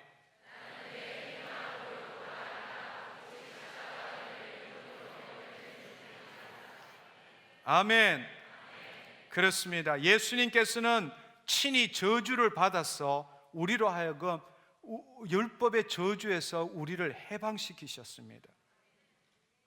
우리가 누릴 수 있는 모든 것들은 내가 노력하면 내 노력한 것의 일에 대한 싹, 행위에 대한 보상밖에 못 받습니다. 그러나 하나님이 우리에게 주시고자 하는 것은 그 정도가 아닙니다. 우리의 생각하는 것보다 능히 넘치도록 하실 분입니다. 그것을 이룰 수 있는 것은 내 노력도 내 행위도 아닙니다. 우리의 삶에 있어서 모든 기준은 어디로 돌아가야 되느냐? 십자가에 못 박히신 예수 그리스도입니다. 바로 값을 지불했기 때문입니다. 오늘 우리가 누릴 수 있는 은혜를 추구하는 것이 아니라 은혜를 공짜로 누릴 수 있는 모든 것, 그 모든 것의 기초는 예수 그리스도의 십자가 사건입니다. 정말로 그것을 믿느냐는 것입니다.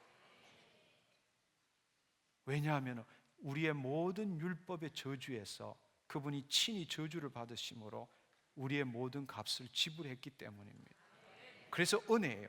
은혜는 받을 만한 자격이 없는 자가 누리는 것이 은혜입니다. 받을 만한 자격이 없는 우리가 누리는 것이 은혜예요. 근데 그것을 누릴 수 있는 이유는 누군가가 그 값을 지불했기 때문입니다. 그것이 무엇입니까? 십자가의 사건입니다. 사도 바울이 그 예수 그리스도의 십자가 사건, 그 십자가 외에는 모든 것을 배설물로 여기는 이유가 무엇입니까? 바로 그것 때문에 오늘 내가 있기 때문에, 그것 때문에 내가 은혜를 누리기 때문에. 아멘. 예, 그렇습니다. 여러분이 오늘 열매 맺는 풍성한 열매, 축복을 제발 구하지 마십시오. 제발 구하지 마십시오. 이미 당신 안에 있습니다. 누리십시오. 은혜를 누리십시오. 은혜를 누리기 위해서는 예수 그리스도의 십자가로 돌아가야 합니다. 그것을 믿어야 합니다. 오직 그것만 믿어야 합니다. 그것이 권세입니다. 당신 안에 들어와 있는 그리스도의 영은 능력입니다. 당신한테 권세와 능력이 함께 있습니다. 그것을 권능이라고 이야기합니다. 십자가의 그 사건을 일한 권세, 내 안에 들으신 그리스도의 영으로 인한 능력, 그 두 가지가 우리를 은혜를 누리게 합니다. 아멘. 나는 내 행위와 노력으로 아니라 오직 십자가 은혜를 믿음으로 열매 맺는 존재입니다.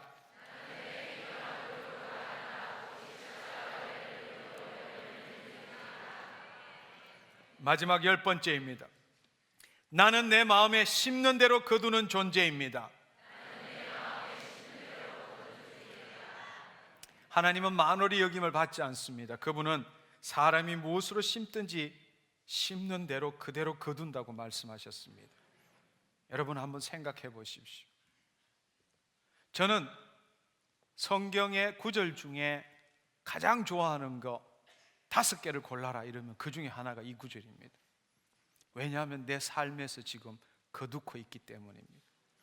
저는 수많은 상처와 쓴뿌리로 비판하고 정죄하고 시기하고 질투하고 그렇게 살아왔습니다. 제 과거를 볼 때 깊은 수렁이와 웅덩이에서 나를 건지시고 반석 위에 두신 분, 저는 그 구절을 읽었을 때 하루 종일 펑펑 울었습니다. 어쩌면 내 인생을 딱 이 한마디로 말했을까? 깊은 수렁이와 웅덩이에서 나를 건지셔서 반석 위에 두 발을 세우신 분. 근데 그것이 내가 심은 씨앗을 거두는 거라고 그걸 알게 되었습니다. 어느 날 너무나 믿기지 않지만 어느 날부터 심기 시작했습니다. 물론 여러 가지 상처들이 있어서 좋지 않는 씨도 심었지만 좋은 씨도 심기 시작했습니다. 점점점 치유가 일어남으로 인해서 좋지 않는 것은 덜 심게 되고 좋은 것들, 약속하신 말씀을 심게 되었고 약속한 대로 생각하게 되었고 약속한 대로 느끼기 시작했습니다. 지금은 심고 거두고 심고 거두고 심고 거두고 저는 날마다 지금 심었던 걸 거두고 있습니다. 저는 오늘도 심습니다. 뭘 심느냐고요? 지금보다 더 큰 기름 부으심을 위해서. 제 인생에 있어 최고의 사역은 제가 죽기 직전의 사역일 겁니다. 왜? 날마다 심고 있거든요. 네, 그렇습니다. 여러분, 그 심은 것이 언제 날지 아무도 모릅니다. 그 때에 여러분 심은 그것이 때가 이르면은 반드시 거두게 됩니다. 지금 당장을 바라보지 마시고 투자를 하십시오. 이제 여러분 무릇 지킬 만한 것보다 내 마음을 지켜라. 여러분의 마음판에 뭐를 심느냐가 당신 인생을 결정합니다. 당신이 괴로워하고 슬퍼하고 고통 속에 있으면 그걸 심는 거예요. 남을 비판하고 정죄하고 질투하고 시기하면 그걸 당신한테 심은 겁니다. 심는 대로 거두게 돼 있어요. 24시간 동안 당신 마음판에 당신의 마음의 생각과 감정이 무엇입니까? 한번 생각해 보세요. 우울에 시달리시는 분, 당신이 묵상하고 또 묵상하고 아침에도 묵상하고 낮에도 묵상하고 저녁에도 묵상하는 당신 마음판에 심는 게 무엇입니까? 심는 대로 거둡니다. 부정적인 생각, 비판적인 생각, 어두운 생각, 결국 그걸 30배, 60배, 100배로 거두는 거예요. 현실이 어떻습니까? 어렵습니다. 고통스럽습니다. 힘듭니다. 그러나 여러분이 어떻게 염려, 걱정, 근심하지 말라고 말씀하셨어요. 있어요. 없다는 게 아니에요. 있다는 이야기예요. 그러나 그것을 바꾸기 위해서는 당신 마음판에는 하나님의 것을 심어야 거두게 된다는 이야기입니다. 당신 마음을 있는 그대로 여기에 쏠리고 저기에 쏠리고 그렇게 심으면 나중에 쭉정이밖에 못 거둡니다. 지금부터라도 늦지 않습니다. 지금부터 심기 시작하면요 어느 때부터는 매일매일 거두게 됩니다. 매일매일 거두게 돼요. 심어놓은 게 많기 때문에. 아멘. 생각을 바꾸십시오. 당신한테 지금 고통이 있습니다. 어려움이 있습니다. 아픔이 있습니다. 그러나 그걸로 묵상하지 마십시오. 그걸로 심지 마십시오. 하나님의 말씀을 심으십시오. 아멘. 나는 내 마음에 심는 대로 거두는 존재입니다. 아멘. 내적 치유에 대해서 묵상하면서 하루 동안 묵상을 했습니다. 그래서 내 새로운 정체성, 내 삶을 바라보며 이 10가지 십계명을 만들었습니다. 여러분, 오늘 이 시간에 이 10가지를 들으면서 여러분에게 저촉되는, 여러분이 잘못 알아왔던 것들이 있을 것입니다. 그것이 바로 오늘 기도 제목입니다. 여러분, 여러분이 그 생각을 가지게 된 그 뿌리로 돌아가십시오. 그리고 그것을 기도하십시오. 그것에 예수 그리스도의 피를 덮으십시오. 그럼 오늘 이 말씀을 거기에다가 심으십시오. 아멘. 당신의 견고한 진을 무너뜨리십시오. 이 시간에 성령님이 강력하게 임하고 계십니다. 하나님 앞에 견고한 진을 파쇄하는 강력이라, 그 강력이 바로 성령의 권능입니다. 오늘 이 시간에 성령의 권능이 함께 하십니다. 당신의 잘못된 생각을 드러내십시오. 그리고 오늘 십계명 중에 여러분에게 맞는 말씀을 다시금 심으십시오. 그리고 오늘 결정하십시오. 당신의 인생을 바꾸겠다고 결정하십시오. 바로 이 정체성을 통해서 우리는 하나님 나라의 백성의 삶을 살 수 있습니다. 이제 눈을 감으십시오. 눈을 감으시고 이 시간에 통성으로 기도하는 시간을 갖기를 원합니다. 성령님 임하여 주옵소서. 더 주님 임하시옵소서. 주님, 이들의 상처와 썸뿌리 가운데에 신념 체계로 굳어진 그 견고한 진들, 스스로 알지 못하는 가운데 무의식 가운데에 견고한 진으로 들러붙어서 그 생각과 감정을 붙들고 있는 그 견고한 진들, 오늘 이 시간에 예수의 이름으로 파쇄하게 하여 주옵소서. 그것이 어디서부터 왔는지 생각나게 하시고 보여주시옵소서. 오늘 다시 주의 말씀으로 변화시키게 하여 주옵소서. 새로운 주님 주의 말씀으로 뿌리를 내리게 하여 주옵소서. 함께 기도하시겠습니다.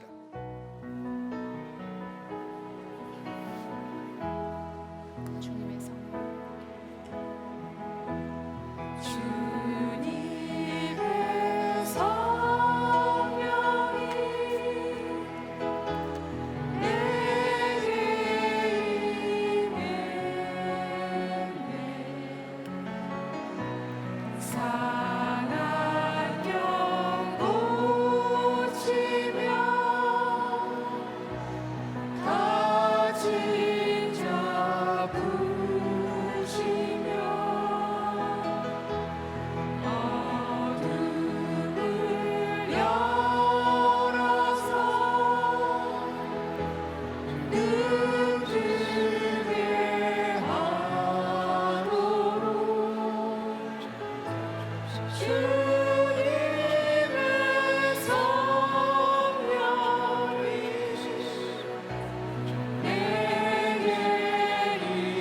내게 임해. 성령님 함께하여 주옵소서. 주님의 성령님 성령이 함께하여 주옵소서. 내게 임해. 성령님 함께하여 주옵소서. 함께하여 주님, 잘못된 생각들, 주님 견고한 진들 파쇄하여 주옵소서. 예수 그리스도의 이름으로 모든 묶임들 떠나갈지어다. 예수 그리스도의 이름으로 견고한 진들 파쇄될지어다. 주의 말씀으로, 성령의 권능으로 임하시옵소서.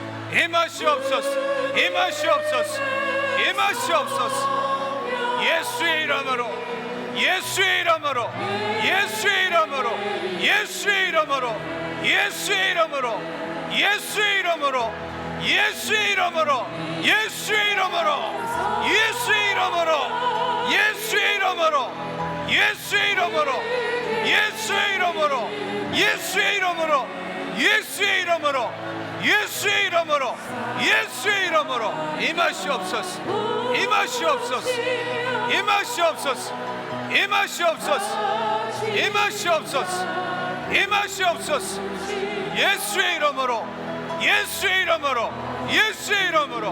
예수의 이름으로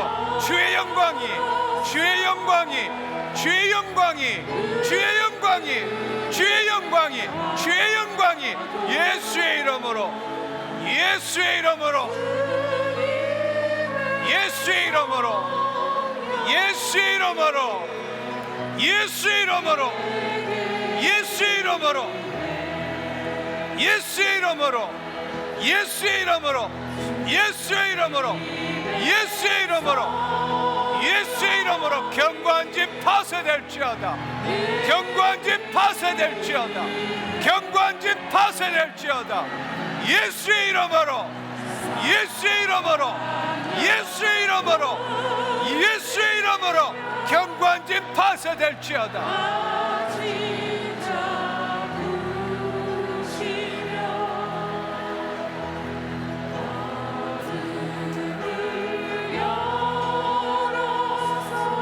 주님 임하시옵소서. 주님 임하시옵소서. 주님, 주님, 주님 임하시옵소서.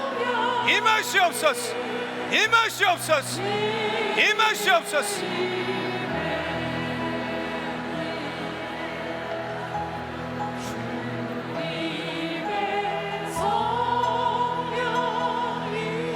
견고한 집 파쇄될지어다.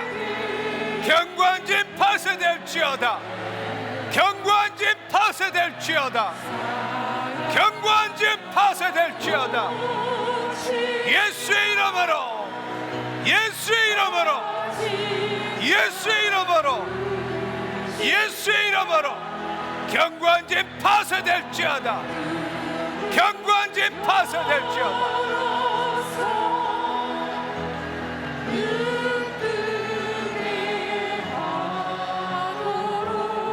주님 감사합니다. 주님 감사합니다. 임하시니 감사합니다. 역사하시니 감사합니다. 하나님 그 마음의 생각을 드러나게 하신 것 감사합니다. 주님 이 시간에 새롭게 하시니 감사합니다. 부어주시니 감사합니다. 주의 사랑으로, 주의 사랑으로, 주의 사랑으로, 주의 사랑으로, 예수의 사랑, 예수의 사랑으로, 십자가의 사랑으로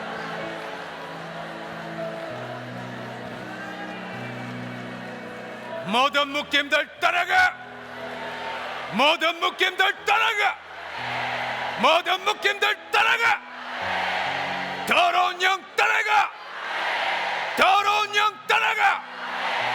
예수의 이름으로 모든 저주들 파쇄될지어다. 예수의 이름으로 모든 저주들 파쇄될지어다. 예수의 이름으로 악한 영들 떠나가.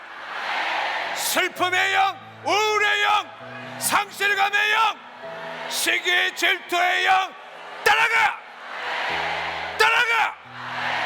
두려움의 영, 죽음의 영, 불안의 영, 공포의 영 예수의 이름으로 명하노니 떠나가, 떠나가, 떠나가.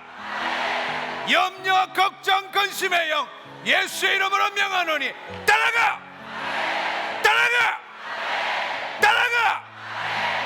이기심의 영, 의심의 영, 불신의 영, 거짓의 영 예수의 이름으로 명하노니 떠나가, 떠나가, 떠나가. 성취 지향성, 산뿌리 판단과 기대, 완벽주의, 우울, 중독의 영 예수의 이름으로 명하노니 떠나가, 떠나가. 이 더러운 중독을 일으키는 집착들 떠나가. 주님 주의 사랑으로 임하시옵소서. 주님 주의 사랑으로 임하시옵소서. 주님 주의 사랑으로 임하시옵소서. 이 시간에 다 함께 일어서셔서 눈을 감으시고 두 손을 앞으로 내미시기를 바랍니다. 이제 하나님의 사랑으로 여러분의 영혼육을 채울 차례입니다. 눈을 감으십시오. 기도하지 마십시오. 두 손을 앞으로 내미십시오. 새로운 육체를 경험하는 영적 존재입니다. 당신은 하나님의 사랑을 받는 존재입니다. 찾지 마십시오. 구걸하지 마십시오. 이는 내 사랑하는 아들이요 내가 기뻐하는 자니라. 기다리십시오. 찾지 마십시오.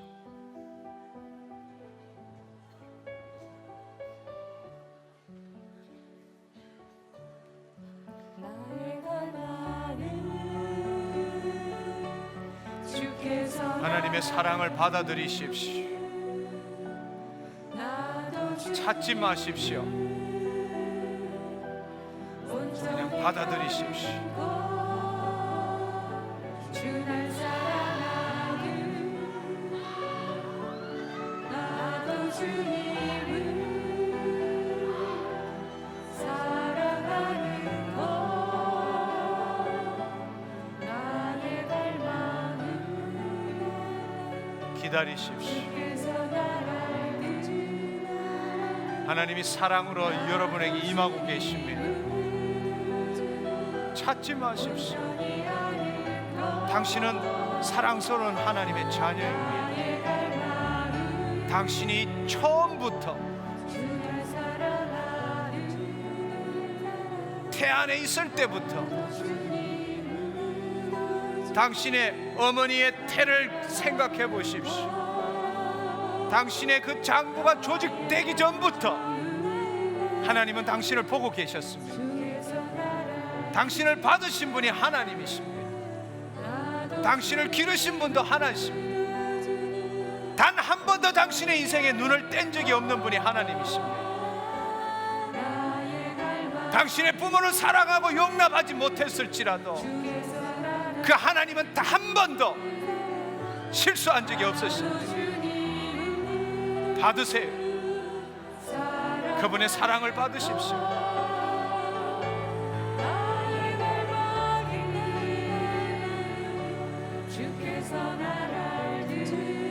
어머니의 태 안으로 가보십시오. 당신이 처음 만들어지는 그곳으로 가보십시오. 하나님이 당신을 얼마나 사랑했는지 느껴보십시오. 지금이 아니라 당신이 처음 생겨났던 그곳으로 돌아가 보십시오. 당신의 부모는 당신을 원치 않았을지라도 하나님은 단 한 번도 당신을 원치 않은 적이 없었어요. 그때도 당신을 보고 계셨어요.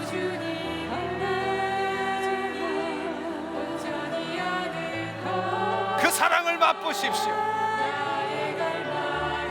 당신의 껍질을 벗고 당신이 처음 만들어지던 그때에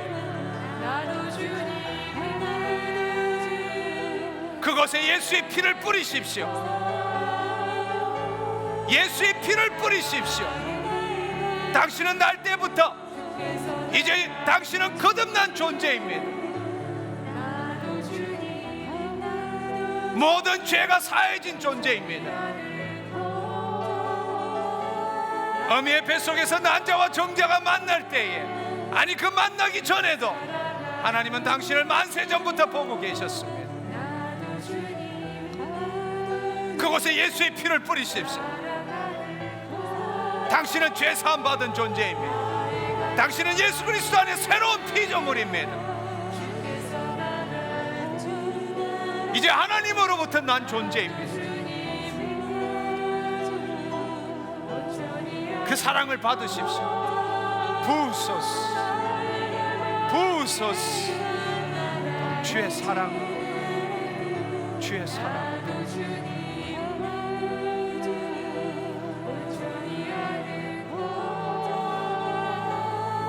지금이 아니라 당신이 처음 태어난 태석으로 가보십시오.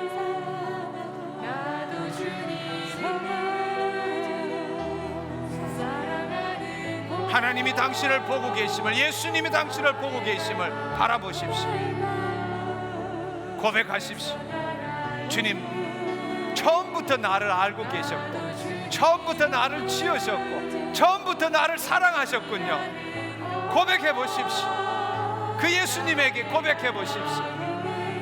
주님, 내 장부가 지어지기 전에 벌써 나를 알고 계셨고, 나를 사랑하고 계셨고, 나를 돌보고 계셨군요.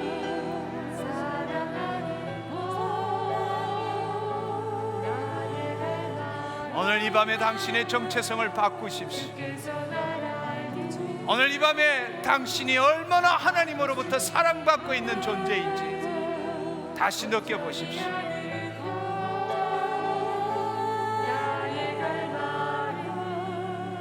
눈을 감아보시고 어머니 뱃속으로 가보십시오. 그리고 그곳에서 예수님을 만나보십시오. 예수님께 여쭈어보세요. 얼마나 나를 사랑하셨는지, 얼마나 나를 돌보고 계셨는지.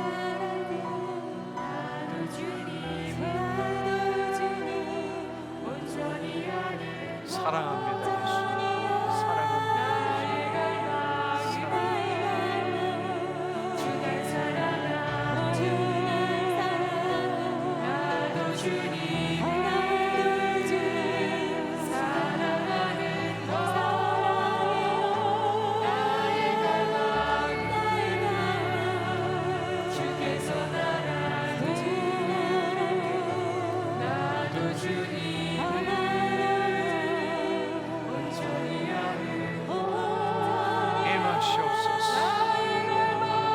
임하시옵소서.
이 시간에 천사들이 와서 당신을 만지고 있습니다.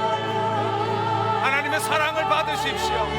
이 시간에 천사들이 이곳에 임해서 당신을 만지고 있습니다.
예수님 감사합니다.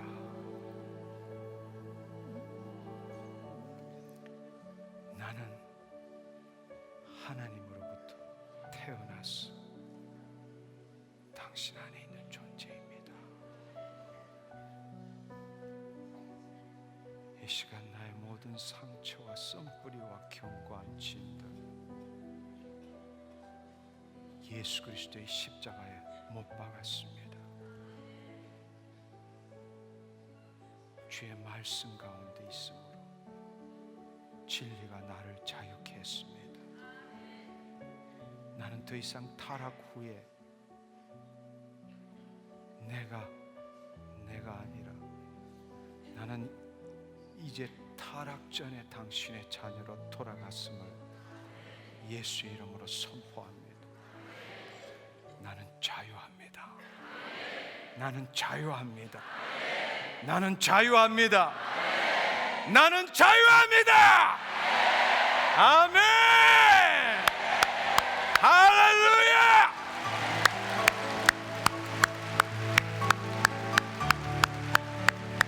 할렐루야.